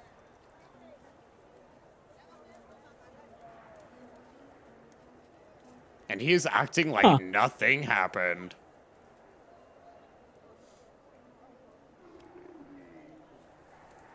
Well, quite a pleasure to make your acquaintance again. It's been far too long. You two know Well. each other. Oh, yes, I mean, Chris is an excellent diplomat from where he's from. And, well, some people of his standing have asked for my, measure in terms of logic and the such. Chris being one of them, of course, himself. I wasn't of much help to him, though. He seemed to have, other ideas that I wasn't interested in at the time. That is... that is wild. I mean, you were one of the smartest people I know. I would assume that you would be able to help with anything that... Well, I suppose if it didn't interest you at the time, that would be a little bit different, but... Oh, it did not interest me at all. Even now, I'm not particularly interested. But, you know, maybe an attempt was made, maybe not. But Chris and I are here... Chris is gonna take Inshara's hand and he's going to lean over it, like real close to her ear. And he's just gonna whisper, "He didn't want to fuck me." Oh! We were gonna go She's just gonna look shopping, from yes? one to the other. Oh. I see. Yes. Well, Well. of all places. Surprising as well. Isn't it though? Isn't it the first time ever? You know, it's First time Yes. ever. Ooh. really did make me. Connor jealous is when I fully was looking at but, both you you know. like, You know him right here. I mean, I don't mind. I mean, if you want me to discuss all the details of Chris's breakdown after I had rejected him, I gladly would do so. Breakdown? A breakdown. That's very, very Ooh. colorful for you to say. But you know, if Well, you- I mean, Cutter is incredibly talented, incredibly smart, attractive. You know, it makes sense that you would want to, fuck. But wow. I mean, no harm feelings to Chris at all. Of course It not. is You were okay. nothing but just you know. Did you just say I was you have more okay? class than that, right? you did say you're okay. Yeah. He Oh, says, this has been so great. oh my god. I feel like this calls for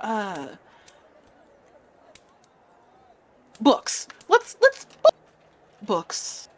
And she just grabs Cutter's hand and just starts walking. Oh, yes, books. Let's, if we go to some of the markets over in the main streets, there's some beautiful Sumer texts we could look at. Oh, you'll have to show me all of the ones that you've found so far. I haven't had the chance to look around at all. Oh, we have to go. We have to go. Well, let's go. Mummy right now. man just dropping dead in front of me. Like, that is a normal look. What You is... know, it happens. It's been a weird 24 hours. It happened. Let's go. Let's go. As you guys walk out, Chris, you're left really upset. But it's okay. It be how it be. As you guys head towards the festival, the festival is huge. Just a giant crowd. Everybody walking around, everybody doing their own thing, buying things. This is massive. One of the most spectacular things you see, though, and this is specifically for Chris, who's not from here. Chris, you have heard stories about this specific thing.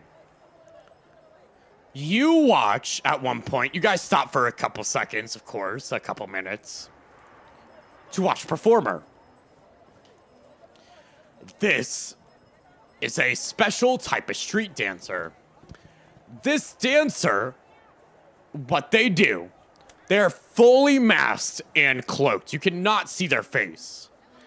Most impressive things about them, you watch as they move around their clothing, tear layers off, pull layers on, in the blink of an eye, changing the colors to mean with the meaning of the dance and the music.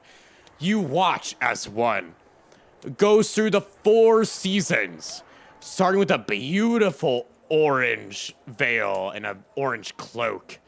You watch as they talk about summer, and they somehow pull a belt, and a red cloak overpowers them. Fall comes and the leaves fall. A brown cloak. And you watch as some of their layers fall off. They use it as a way to dance and as a way to move in a fabric dance. And finally, winter comes and all falls apart into a beautiful white gown and a white veil. It is incredible. We're talking like the Chinese mask changers level speed here. We're talking fully like you have no clue how they do it. And it is impressive every time. They do a windmill motion with their hand, their entire dress is changed. It is fantastic.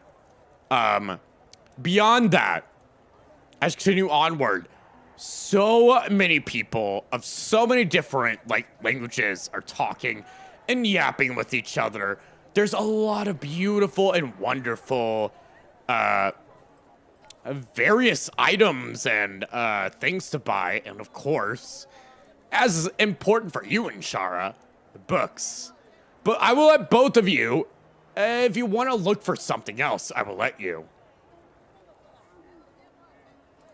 And Shara's all about the books. All about them. Chris, how about you?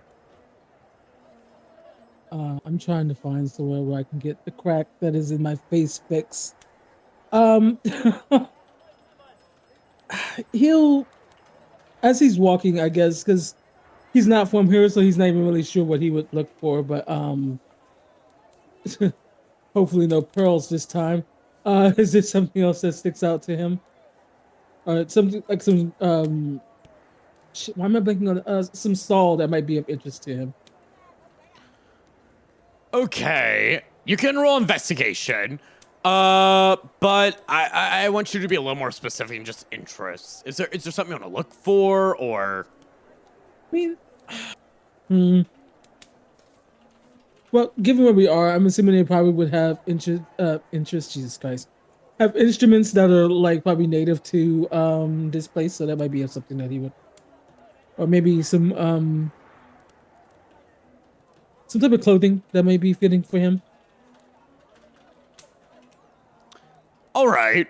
Yeah, roll. Yeah, go ahead and roll investigation.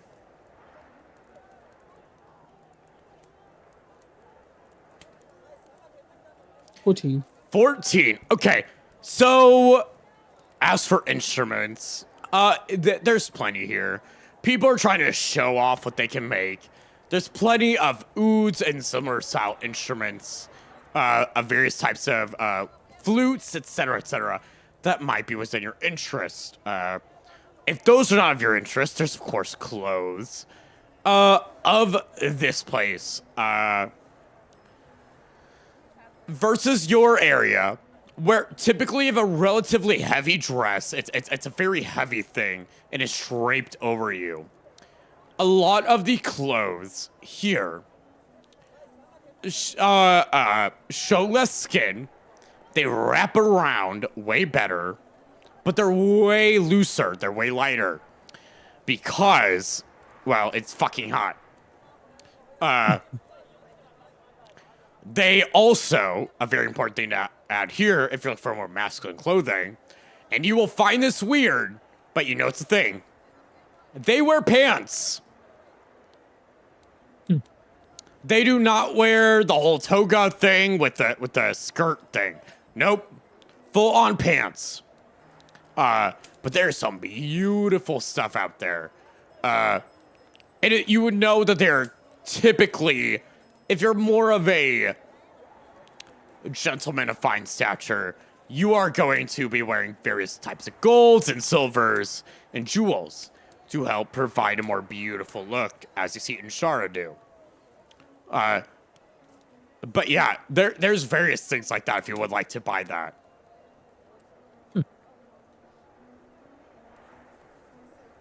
I mean, I feel like at the moment he's probably just sticking close to the other two because he knows that's mainly what they're here for.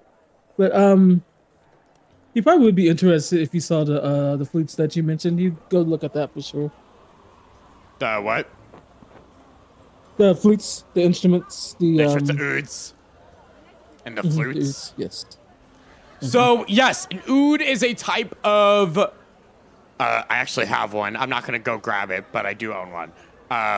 Is a type of Northern African and Middle Eastern lute, basically. You watch someone play one, as he has a stall set out with a few made.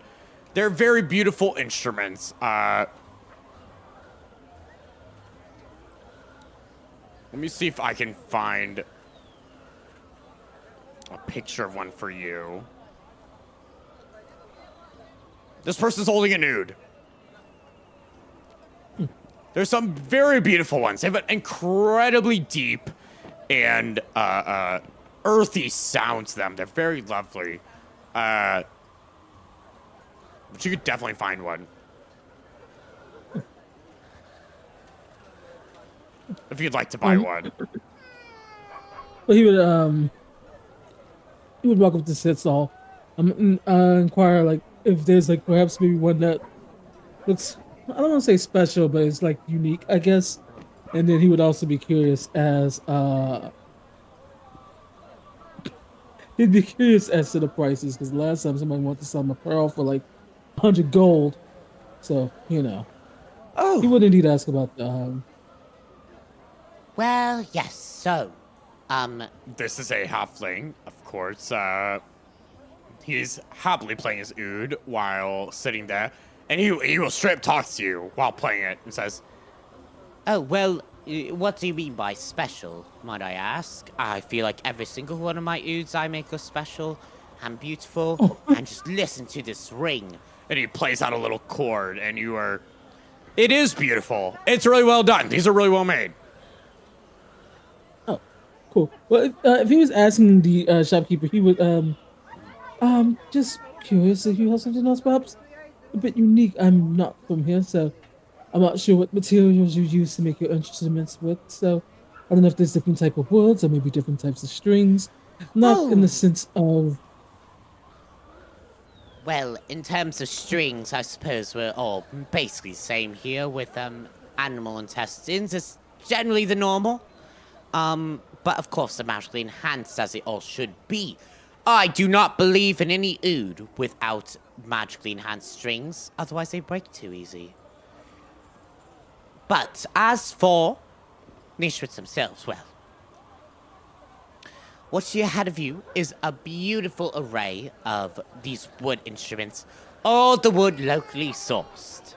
You are not going to get anything better or sounds better. The lutes up north, they do nothing like the oods here. The wood there, they just don't know how to ring a sound. But the woods here, because of the desert weather, because they are generally a drier wood, allow for it to fly off the string into the body of the oud and out. There is no dampening a sound here. It will be beautiful no matter what. You will hear it ring throughout. And of course, with the magically enhanced strings, as I am so accustomed to, it certainly might, maybe, make it easier for you to, do more magic-y things if you're much like me and you're a bard.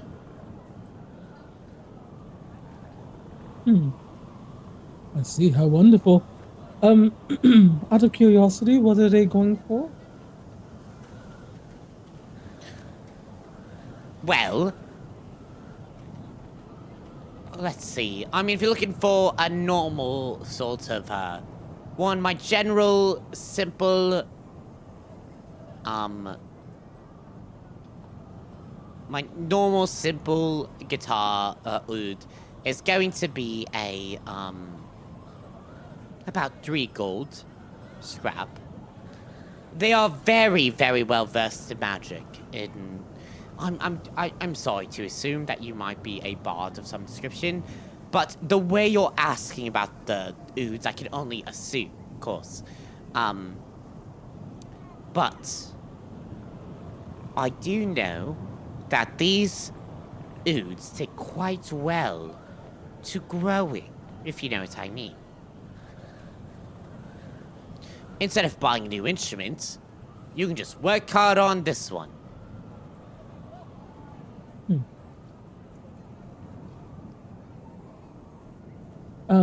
So if I'm understanding correctly, he said that a normal one, so that would infer that he has something that's different from the ones in there as well, or?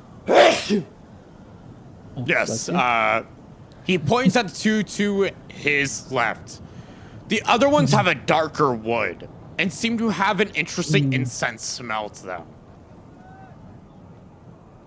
And what are those there that seem to be radiating with some sort of intoxicating scent? What are of those? Oh yes, so those would be from trees that produce a very special sort of sap that you might often see in certain hookah bars and whatnot. Provide extra benefits, but what it also does, it makes it sound better, and also, I mean, it looks better. As you can tell, you're getting from a basic brown to this beautiful dark gold here. They also naturally are strengthened. Your abilities are just gonna be stronger. Interesting. And comparative to the other one, how much does that one go for? So unfortunately, these are very hard trees to get. Especially to melt and move. Even with the magic that I have, I still have to have a druid on me to help me. So, you're unfortunately looking at about, 100 gold scrap for one of those.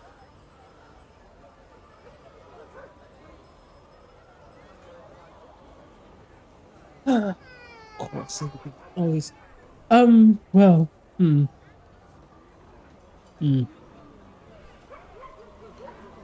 How close is, oh, yes? Oh, sorry, you're gonna say really quick. But, I am from here, so my shop is always open. So if someday down the line you want one, I'm glad to provide for you.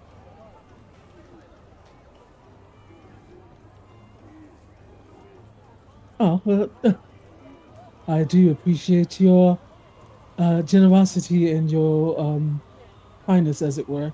I was going to ask how close are Inshara and Your Punk Bitch. best I can't remember his friend? name. Oh, my absolute best Cutter? friend. Which one is my Not best punk friend? bitch. Yes, no, he fucking played me to my face twice. He is dead That's to me funny. on sight.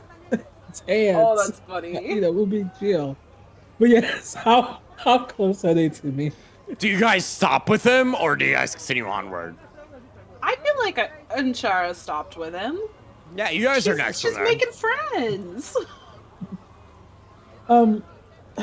Then yeah, he would look towards damn, actually you know what? I can't ask for money in front of fucking Connor. I can't do that. He's wounded me enough as it is, and the last thing I need to be like, I'm broke right now because I don't Not have my him. money from home.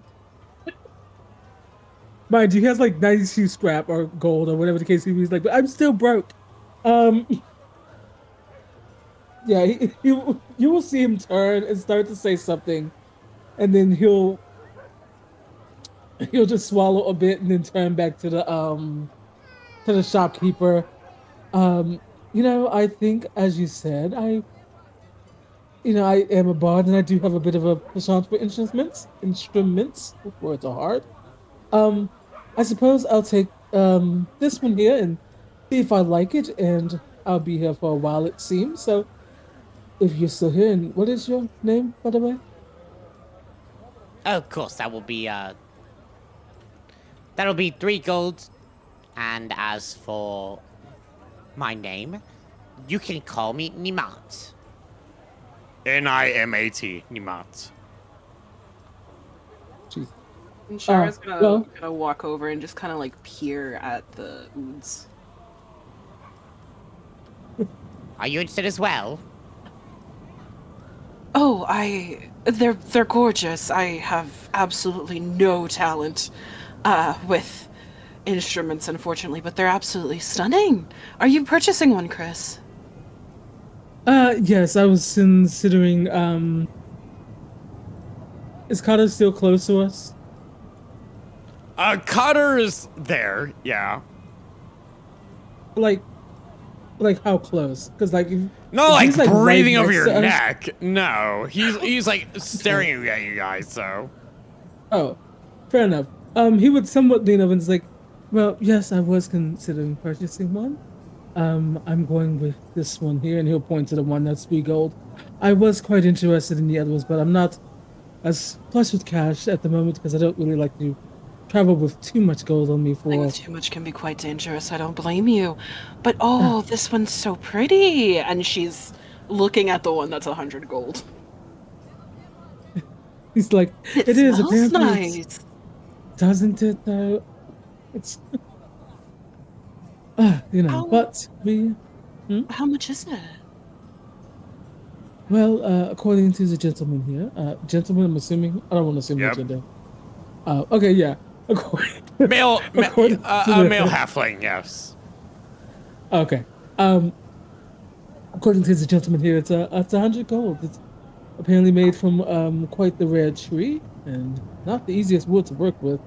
I know a lot about working with wood, but this Do one seems to be- you? I didn't know you did carpentry.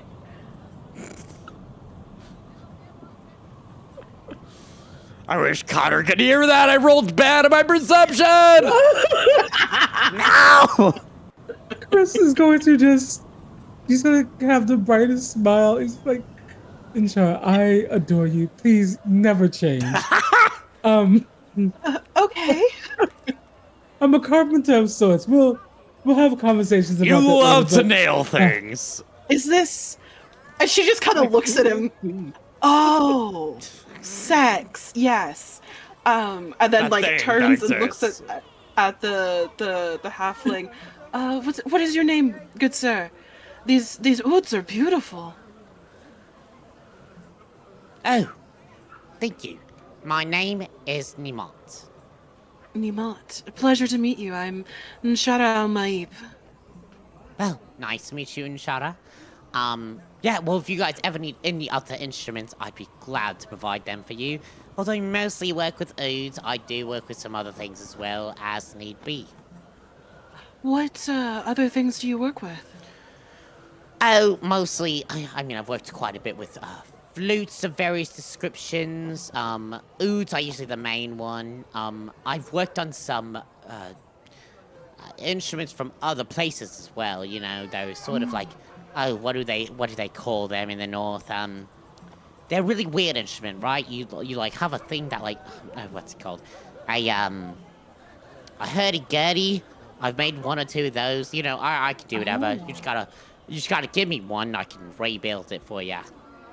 Do you, I suppose this is an odd question. I'm very interested in the way that a lot of these, bardly instruments are made, even though I have absolutely no talent for them whatsoever myself. But, are your strings treated magically? Yes. Well, that's the only way to correctly do strings. So, of course, all strings are made of, animal intestine, of course.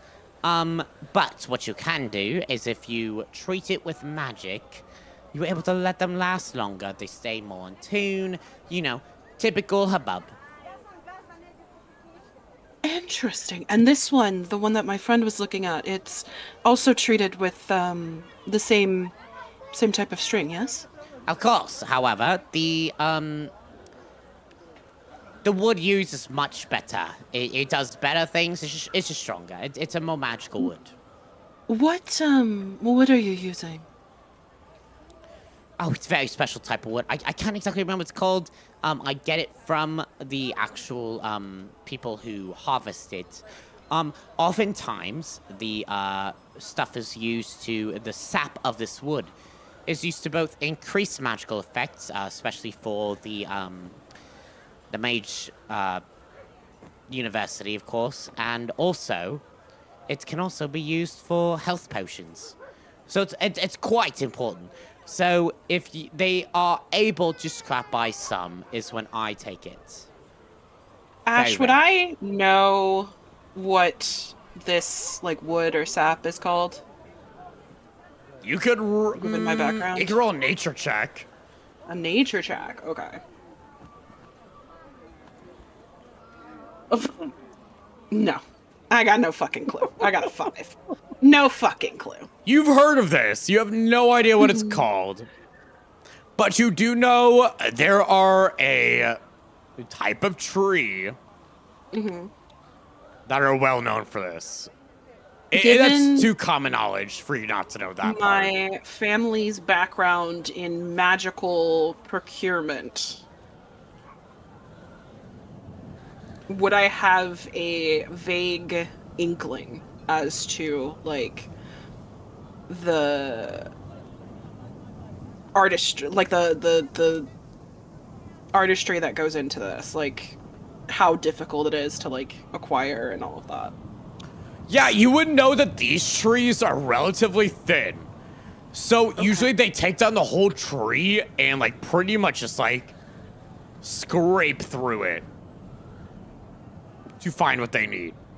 Okay. It is not an easy process. They are a plant that grows in higher, like higher weather, like warmer weather. It's a type of yew, you believe, but that's about all you know. Okay. All right. Well, it just seems a shame to let my friend here walk away with, quite frankly, still an absolutely gorgeous oud, but I mean, the craftsmanship on this is stunning. You're truly an artist. Well, thank you. We do our best. But we're from here, so if you're too worried about it, you can always come back and get it. No harm done. Well, maybe not this exact one, but I always keep one in stock, just in case. Would... And I know this is a little,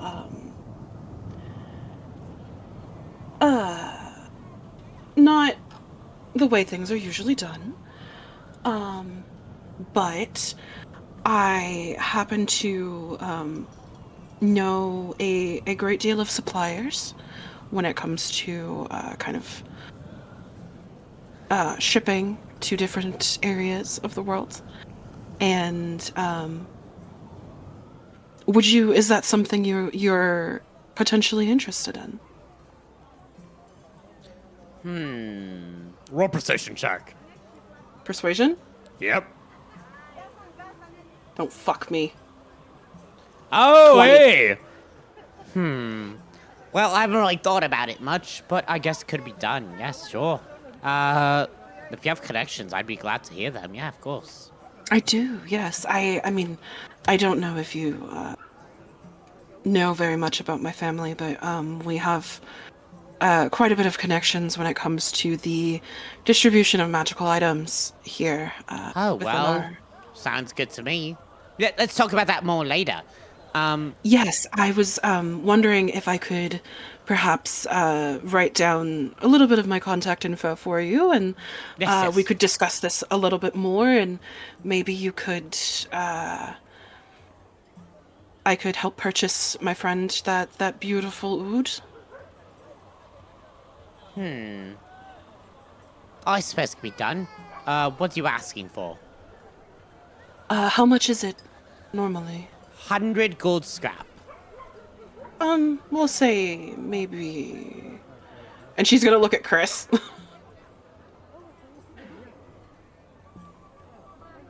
I mean, It's beautiful craftsmanship. I feel like, it has to be rewarded for that. it's so you're not wrong. Trying to think of like what would be a good number that wouldn't necessarily. It's a, I know. That's what I'm thinking. it normally wouldn't be a lot, but where I'm currently at, it is a fucking lot. To a normal person, that's a You would- shit ton. Yeah. And any other day, probably be like, yeah, I'll take both of them. Right now, though, it's like, my pockets were a little light.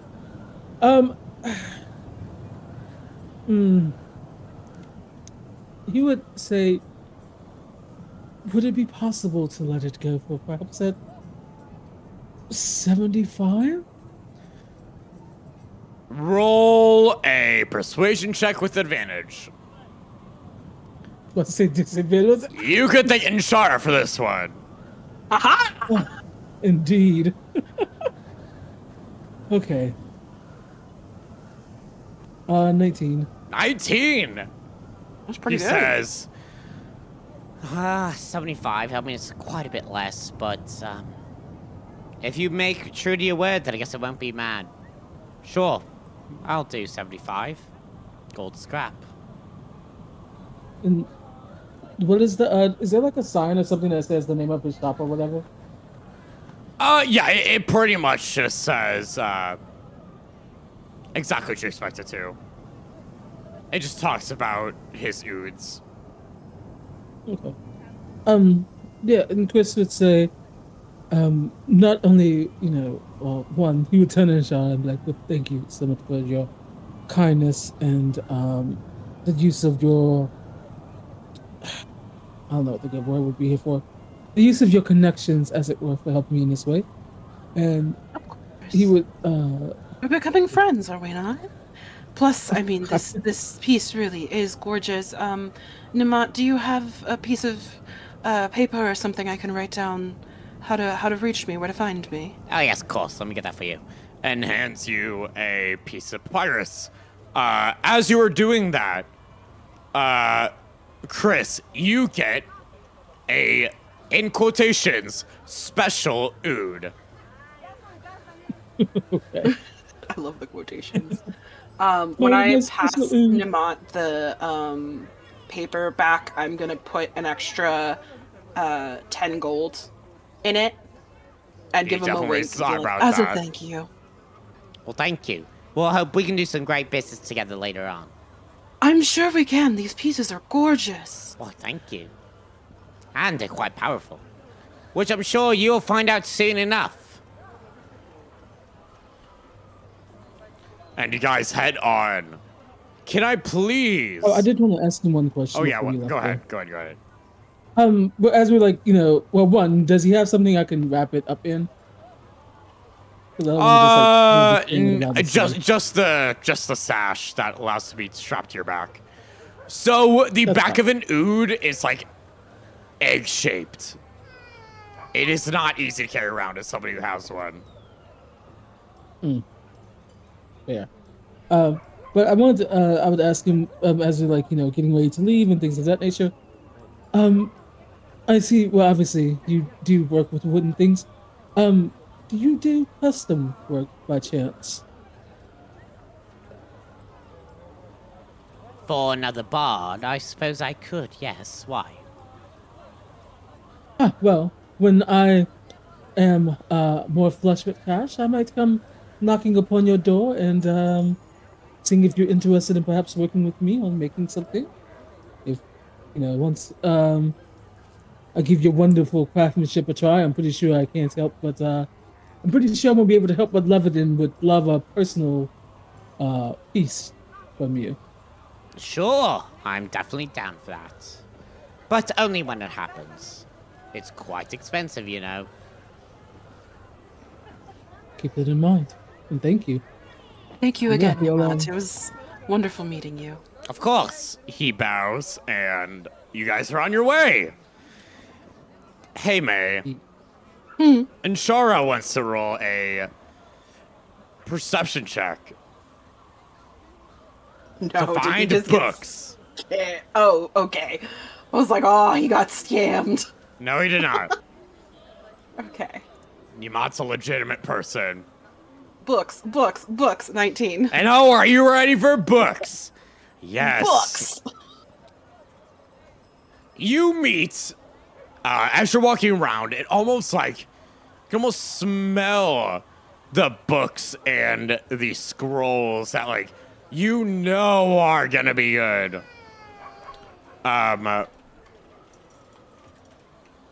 you almost walk past it, and you're like, no, I found it. And you stop yourself. There is a beautiful woman with, she seems very sweet. She has a beautiful, bluish sparkle to her. She's wearing makeup. She looks very beautiful. Green eyes. Beautiful, beautiful dark brown skin. Almost looks ethereal in a way of how intensely beautiful she looks and how calm she looks.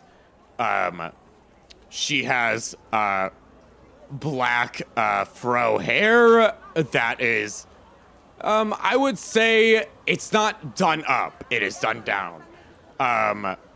She's just astonishingly beautiful, and she doesn't, unlike some other vendors, she's not calling people out, much like I just posted a picture of her. Oh my god. Oh, she's beautiful. Beeline. Much like a library. She calmly speaks. She's quiet to the people around her. She just lets people gaze by her things. And you feel like this is the right choice.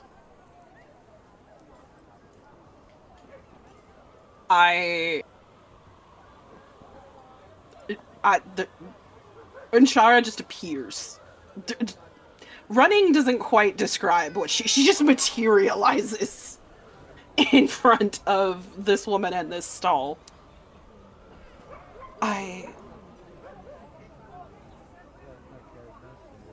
Chris is gonna lean over and her. Hey, remember to breathe. Hello. Can I help you with something?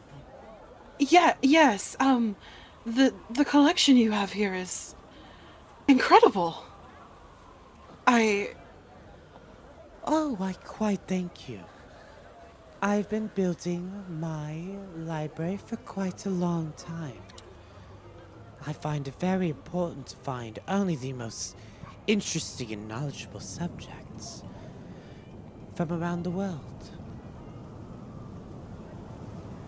This is, and she's kind of got her hands hovering over the collection as, like, I don't want to touch it, it's so pretty, and, like, being respectful of the wares, but there's, like, that feral scholar fire in her eyes, but also a little bit of a blush.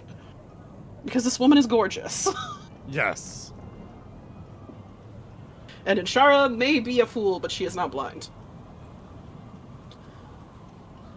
I don't even know where to start.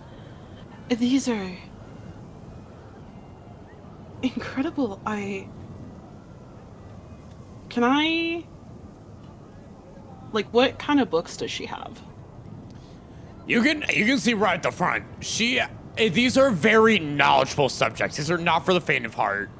These are deep guides into the gods, into the into the arcane. So it's gods, arcane, and ancient things. So the Unpurged. Could possibly be part of there. Not directly, but Not directly. yes. Okay. Do you have anything on the And she just kind of stops for a second and kind of starts like chewing on her bottom lip as she in like concentration. Do you have anything on the gods? Oh, quite It's a bit. not my area of expertise, but I That's okay. have recently developed an interest. I appreciate those who look up knowledge. Yes, what sort of gods are you looking for? There's many gods out there. I wouldn't want to get you the wrong thing. Well, you mentioned that these are from around the world. Indeed.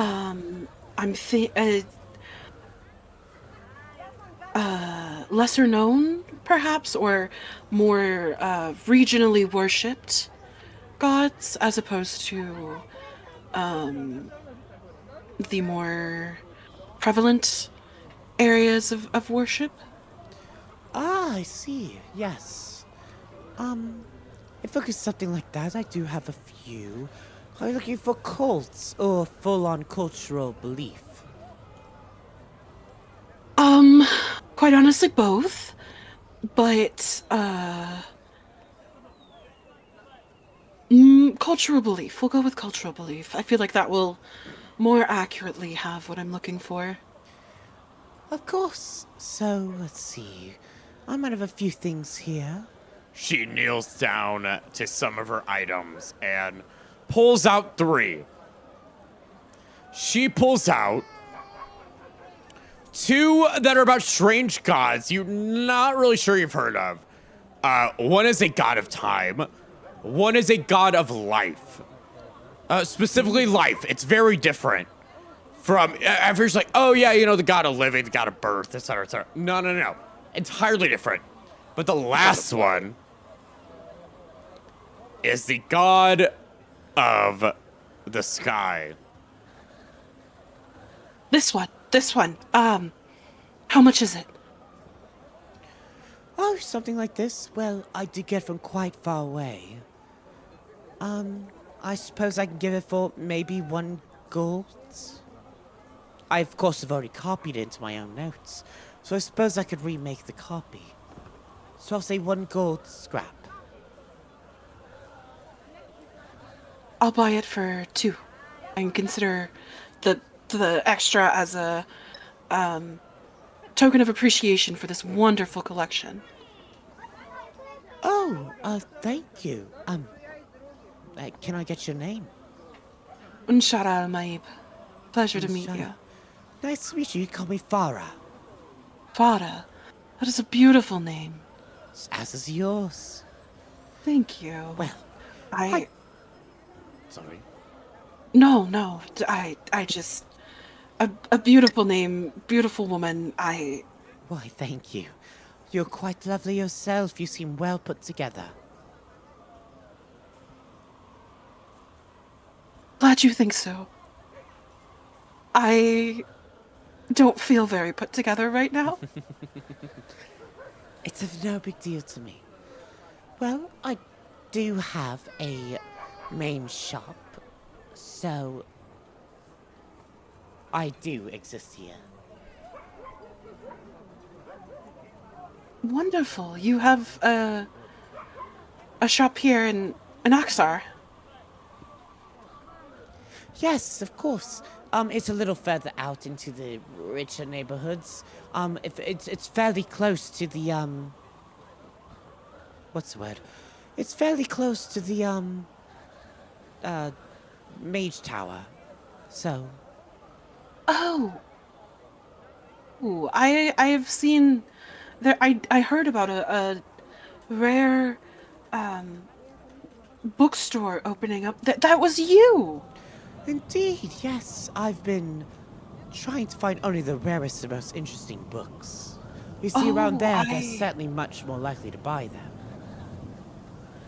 I must pay you a visit. This is Oh, this collection is beautiful. Why, thank you. Well, I hope I see you again then. I hope I see you again too. Chris would please don't interject. Yes, my friend here is indeed quite the academic and loves her books.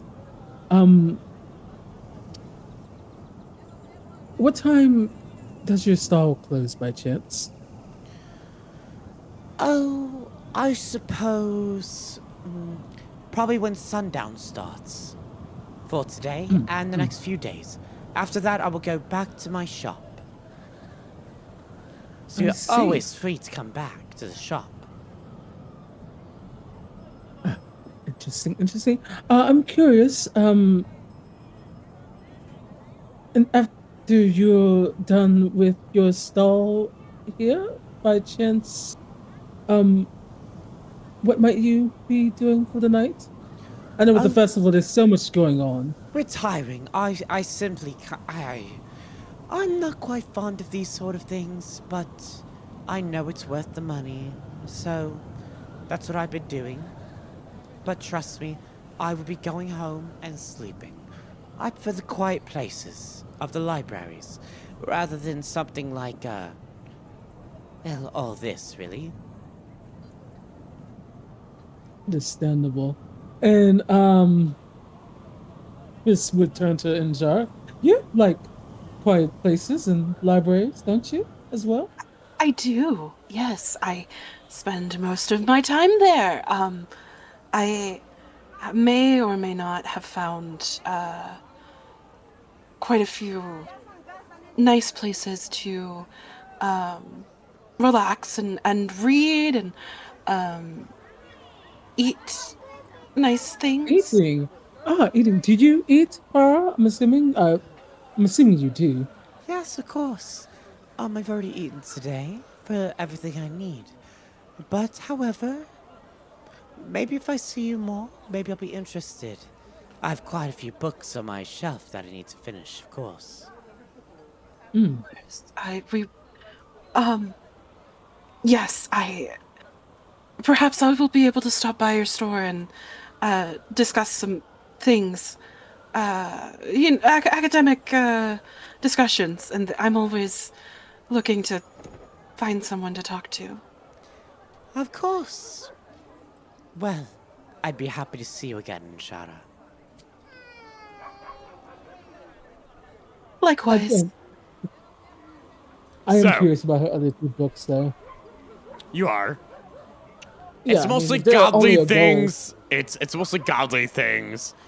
Things of that nature. Yeah, the two that Inshara didn't buy, I'm assuming he would ask the other two books, are those a gold as well? Yes, they are, for they're from places not close to here, and, well, these are really omnibuses of what we know, rather than your typical knowledge. I hope you understand. Of course. Yeah, I'll take both of them then. Awesome. So, with that, Nshara, you get a tome on, you get a tome. Yeah, let's call it a tome. I was like, I'll call it a tome. Of, the God of the Sky. Chris, you would get Okay, are you ready for these names? A omnibus, a vague the summary of Gorsynth, rather. No, it's Gorsynth. Wait, right? No, it's Gorsynth. I'm sorry, I know my own god's names. Gorsynth. A summary of Gorsynth, and a summary of Sinka.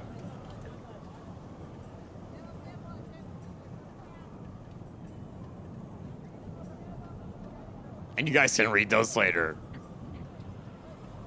Now, Excellent. we're gonna take a short break, only a minute and a half, because that's all I need to pee. And then we will finish tonight off with the Thieves Guild. Not the fighting, though. That's crazy. Anyway, be right back. Wait, but I had a really good thing to say during the fight. We're gonna do the fight next week. You gotta write it down. You gotta write it down. Gotta write it down. I write down my one-liners all the time. One sec, I'll be right back. May, look me Yes. in my.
Because, like, it's not their fault. They're just ignorant. But, like, not blissfully ignorant. Like, they just Not don't know blissfully what it's ignorant. like.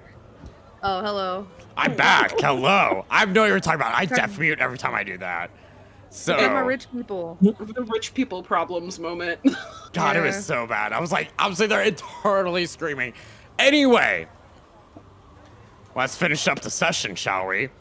We have Chris and Shara, and of course our friend Cotter, with a couple books that might teach them something. We'll find that out next time, of course. Malik has a fucking fight to do because he's a fucking idiot. Yeah. But the other three, let's finish your part of the story for tonight. He's a Are you charming ready? idiot, though. I guess. Ready as I'll ever be. You walk down these stairs lit by a couple of glowing crystals, as with most places there, to a large room. The first thing you see in this large room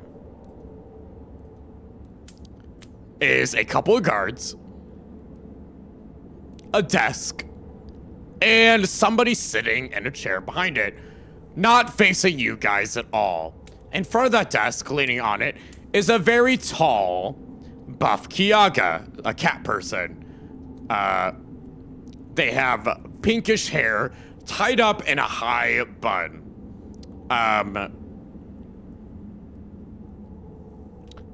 And they're sort of looking at you confused. He says, can I help you? Is there a reason why you're here? Hello. Yes. We were sent by Karan to Oh, inquire about a job. oh, I see he's still on that shtick, huh? Yeah, of course. Can I get your names? um, oh, I Uh, guess I should give my name too. You can call me Sabir. Sabir, lovely to meet you. Yes. I'm Amran, and she's very clearly like putting on her most like this is like her brothel work. Like it's like a very stark shift in her personality. I'm Amran Graythorn. This is a friend of mine, Koak, and this one, and she's gonna gesture to Harkos. And I trust you to speak, so you can introduce yourself. Harkos is just going to smile and give a small nod. My name is Harkos, and this is Marik. And he's going to give a head tilt towards his unpurged. Oh, jeez. That's an unpurged. Oh, okay. Right. Okay. And Kraz sent you for a job, or? He stated it was for a job. Okay. Yeah, yeah. Right, a job. Boss, boss. Are you hearing all this, or? Yeah, I'm hearing it. Yeah. We have 3 idiots here to try to do something. What sort of bullshit did Karar put you through? She does not seem to turn her chair. She's waiting for an answer. Quite a bit, to be honest with you. I feel like our version of a lot might be different, so I'm curious. Go on. What did Karar have you do? What did he have you do? He had us steal a belt. One that when we Oh! stripped it from the wearer, he died immediately. He died! Oh, I thought that's gonna happen. Oh, that is so funny. Love to hear it. Did he get the belt? Yes, of course. Oh, and he died? Oh, this is the best day. I didn't think we'd get that far. Love to hear it. Well, before I answer anything else, how do you feel about them dying? To be honest, I don't really care one way or the other. They meant nothing to me. A job is a job. And that's all you need to sell me. She turns around, and what you see is a dark-skinned elvish woman with short black hair, but the front of her hair is gray. She has a bright yellow eyes and relatively sharp teeth. Let me get you a picture of her real quick.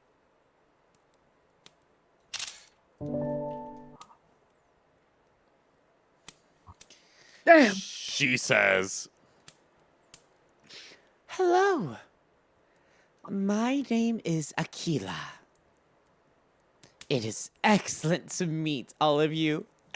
And I am so happy that you were able to do something Karar was just too scared to do. As per usual for him. He tries to lay it off on other people. And I see he was smart enough to know you're strong enough to bring you to me directly.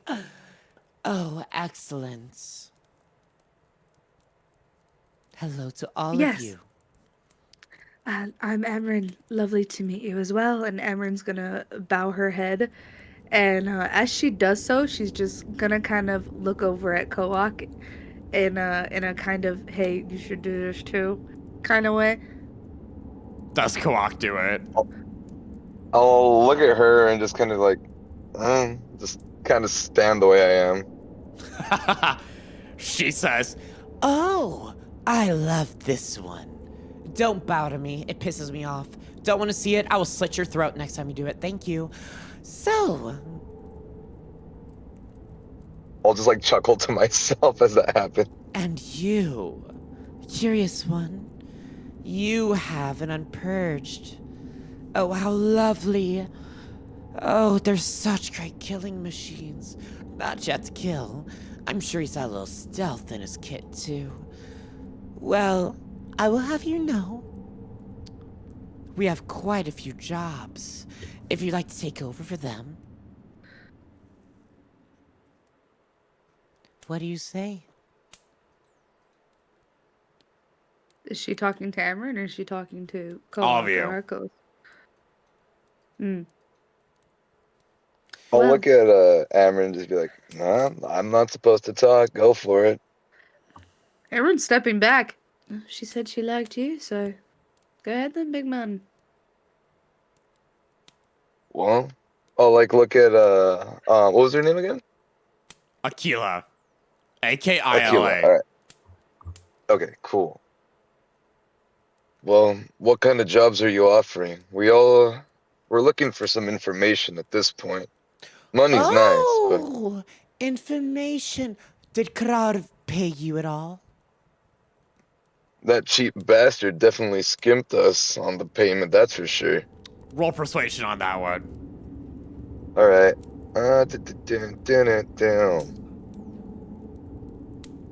Can Amron help? No, you put everything on him. She's still standing there. You don't need Ooh. to. I got a 20, baby. Let's go. Well, 19, Word. because you have a -1, but you know. Oh, She I guess, says, Oh, well, that sounds like him. I'm sure I gave him the money for it, and he just gave you whatever he didn't spend on, I don't know, alcohol or drugs, whatever he's been doing lately.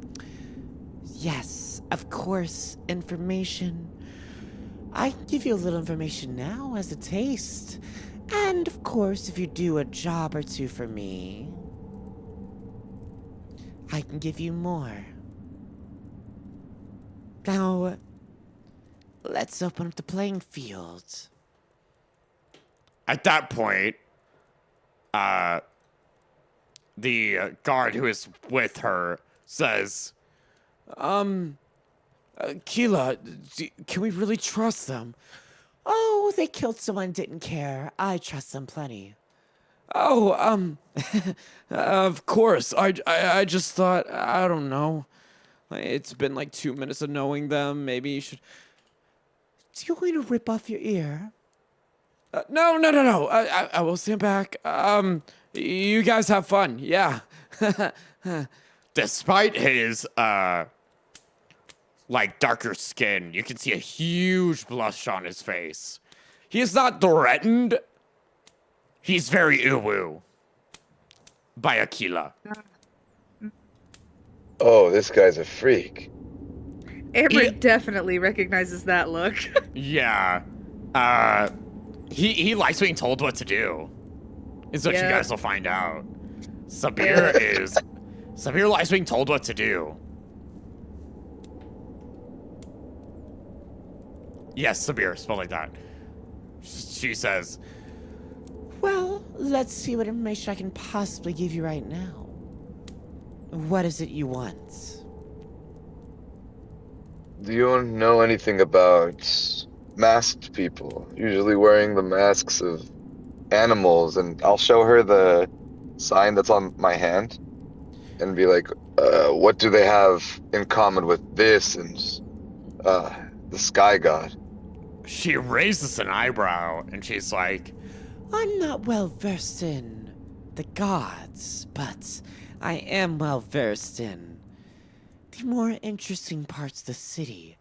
Yes, that group has been trying to find members for quite some time. Those you see are the ones who survived. If you know what I mean. I see. All right. they've tried again and again to find people who fit their needs. And many times they died. And now you've been marked. I hope you can do some good work before you die, though. I'm not planning on dying anytime soon. You say that, but in my eyes, you and all your friends are already one step into the grave. But I've been like that for a long time, so I'm ready. I like you. Well, yes. If you guys can survive, it'll be great for you. Maybe if you do a few jobs for me, I can, maybe give you guys a little more information. And maybe give guys help on how to survive. What do you say? I'll look at Amrin and Harkos. Cameron gives you a soft shrug. About Harkos. Arcos is going to look at her and then look at the group. And then think for a moment. As much as information is good, and we do need it, these two have other reasons for needing coin scrap. And I assume I may need it as well. Surely, it is not just information we'll be paid for, depending on the work. Oh no, I do gladly pay in scrap. Of course, information's only so much. But if you want information, will be reducing some of the scrap you would be getting. I hope you don't mind. You'll be getting both, of course. Trust me, it's more than enough to live on. And if you do a good job, well, simply more's in your future. We like somebody who could do good work. And you are in more than just Akhdar, yes? I would say my main influence is in Akhdar, but I have eyes where I need them. I'm sure you can understand. I currently take place in Akhdar. My guild is focused here. But the Darkwater Guild is in quite a few places at this point. Then it is something that I would agree to. These two, I believe, also shall, but I do not speak for them. I am my own. However, I travel with them for now. Oh, I don't worry about that. Any friends you have with you can join. And I will gladly compensate for them as well. Any money to you goes to them as well. Besides, depending what you choose to take, it might take a few of you. You have my agreement then. And then Harkos is going to look over to Amrin and to Koak, like, well, give like a little head tilt. Sounds good to me. Would we be required to join your guild, or would we just be on a contractor job for hire basis? Oh, well, here's the deal. You've done fantastic work, and you've proven yourself well to me. I give you guys open invitation to join my guild if you so wish. However, I will give you time to think about it. I will give you one job, and after that job is complete, I will give you the offer. If you choose to take it, after the job, you will be provided entry into my guild and any information we can give you. Or you can deny it and I simply will not give you any more money. But at least you've gotten what you've been given then. I understand. sorry. I understand most people are selfish, but I hope it can provide you well. Go on, Hardghost. I do have one more question. It is fairly important to me. When I am ready to return to my home, is there a requirement or anything of that nature? Will you let me go when I'm ready to leave? Oh, of course. But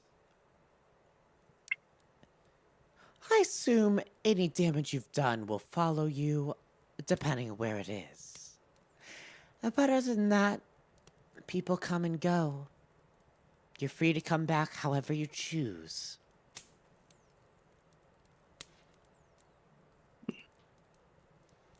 So long as I am allowed to return home at the end, whenever that may be, then I have no problem with this. And neither do I. But hopefully you stay for just a few jobs at least. How about this? My second in command here Pointing to Sabir.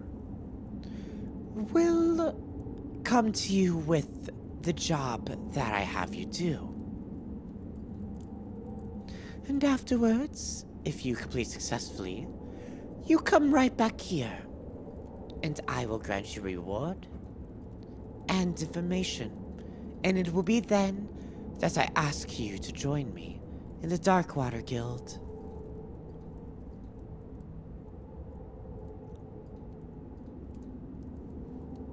That While is we're there, satisfactory to me. Sorry, go ahead. no, I was gonna say while we're there, I'm curious about Sabir. So, would I be able to like kind of look at him and like just kind of see if I can tell if he has any like I want to see how strong he is as like the second in command. So Ooh, would I be able to yeah. tell anything about him? Roll an insight. All right. Mm-mm. Good luck, me. Oh no, Oh I can't see no! shit. He is such a nervous wreck. He's constantly blushing and nervous. You don't know how he'd be strong. Okay. No idea. He's plenty of scars upon his olive skin, and he seems physically strong, but he's so nervous and timid. You can't help but be like, "This is your second in command, really?" Mhm. Okay. I will Yeah. say Harkos has been staring at him like the majority of the time, except whenever he addresses Aquila. But yeah, otherwise he's been staring at Sabir. Yeah, Sabir is making zero eye contact with anybody. He's too scared to.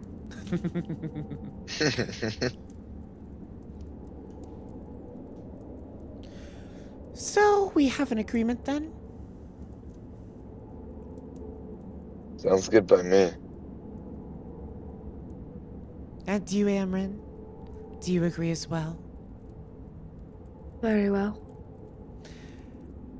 Sabir will find you when I decide which job you should have. I have a few things on the list, but I want to give you something to test your mettle, of course. Anyway, you can leave. Goodbye, bye-bye. Get the fuck out of here. I've got a lot of thinking to do. Sabir, lead them out. Oh, of course. Yeah. Come on, you guys. And girl. Let's get out of here. And heads, sort of shepherds you guys to the door. The door back to the main area. Yep. Oh boy. Okay. Okay. In which, as you open the door to the main area, Sabir says, Oh, they have Dendrobium fighting someone. Okay. I mean, I guess it's entertainment. Watching this guy get his ass kicked. You guys are free to watch or you can leave. And you guys peek out the door. And you see Malik squaring up with Den. And we're gonna end the session there. Oh my god. Jesus. All of you have to say like, Christ. oh, here we go. Harkos is glad he didn't miss it. That's for sure. Yeah, it happens around the same time as you guys finish your discussions. Nice. I can't wait for the show. This is gonna be wild.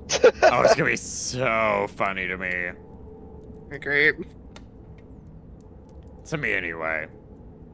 A lot of Cameron people is are gonna enjoy it. 1,000% coming back for Den, for just like gossip sesh. I just want you to know that.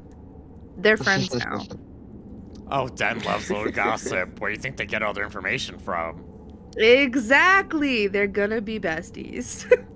So, thank you guys so much for coming today for the session. Can all of you guys give your info about who you are before we raid? Starting with May.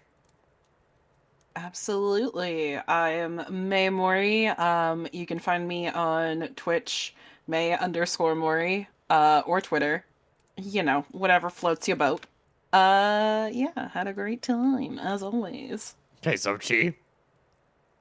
Hi, I'm Zochi. I play the character of Koak, and you can find me anywhere as Zochi Pili VT. All right, Honey. Hello, I am Honey Hiver. You can also find me on Twitch, Twitter, at Honey Hiver. Okay, Julian. Who's muted? Yes, shut up. I am the Immortal Monarch. Here on Twitch, if you find me there, you'll find everything else. Yeah, but what is your name on Twitch? Because it's not that. It's the Immortal Monarch. I said it. because I heard Julian I'm sorry. Valentine. You were giggling. Yeah. Yes, Yes, Immortal Monarch The and everything. Immortal Monarch. Elixir. Hello. My name is Elixir. I play Malik, and you can find me on Twitter, Twitch, YouTube, TikTok, Blue Twitch, all of it. Easily found by searching up Elixir Stravenheart. All right. And King. Yes. Hi, I'm King Kimineko. Please just call me King. You can find me, though, underneath King_Kimineko on Twitter or Twitch. I also have a YouTube. Barely use it, but it's there. I'm on a mild hiatus from streaming, but I play Harkos, and I love D&D, so you might see me popping up randomly everywhere. I do art stuff. Cool beans. Yeah. Thank you guys all so much for coming. We will see you all next Tuesday or Tuesday afterward. Or the Tuesday afterward. I don't know what's going to happen again. See you next Tuesday is my favorite phrase. It's very fun. I'm quite glad we're doing this on a Tuesday. It's so good. Thank you for more Akhdar.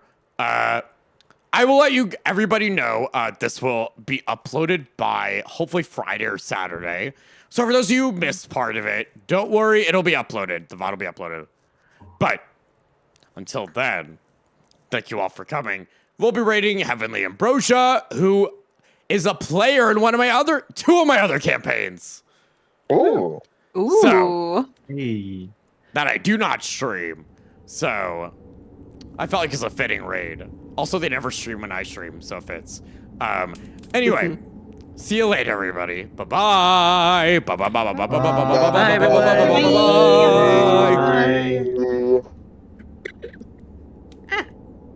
Ah. Little cough. Thank you for running, Ash. It was really fun. Yes, thank you. Thank you, It was a Ash. lot of fun. Can't wait to create more chaos. That's definitely not going to get worse. That was my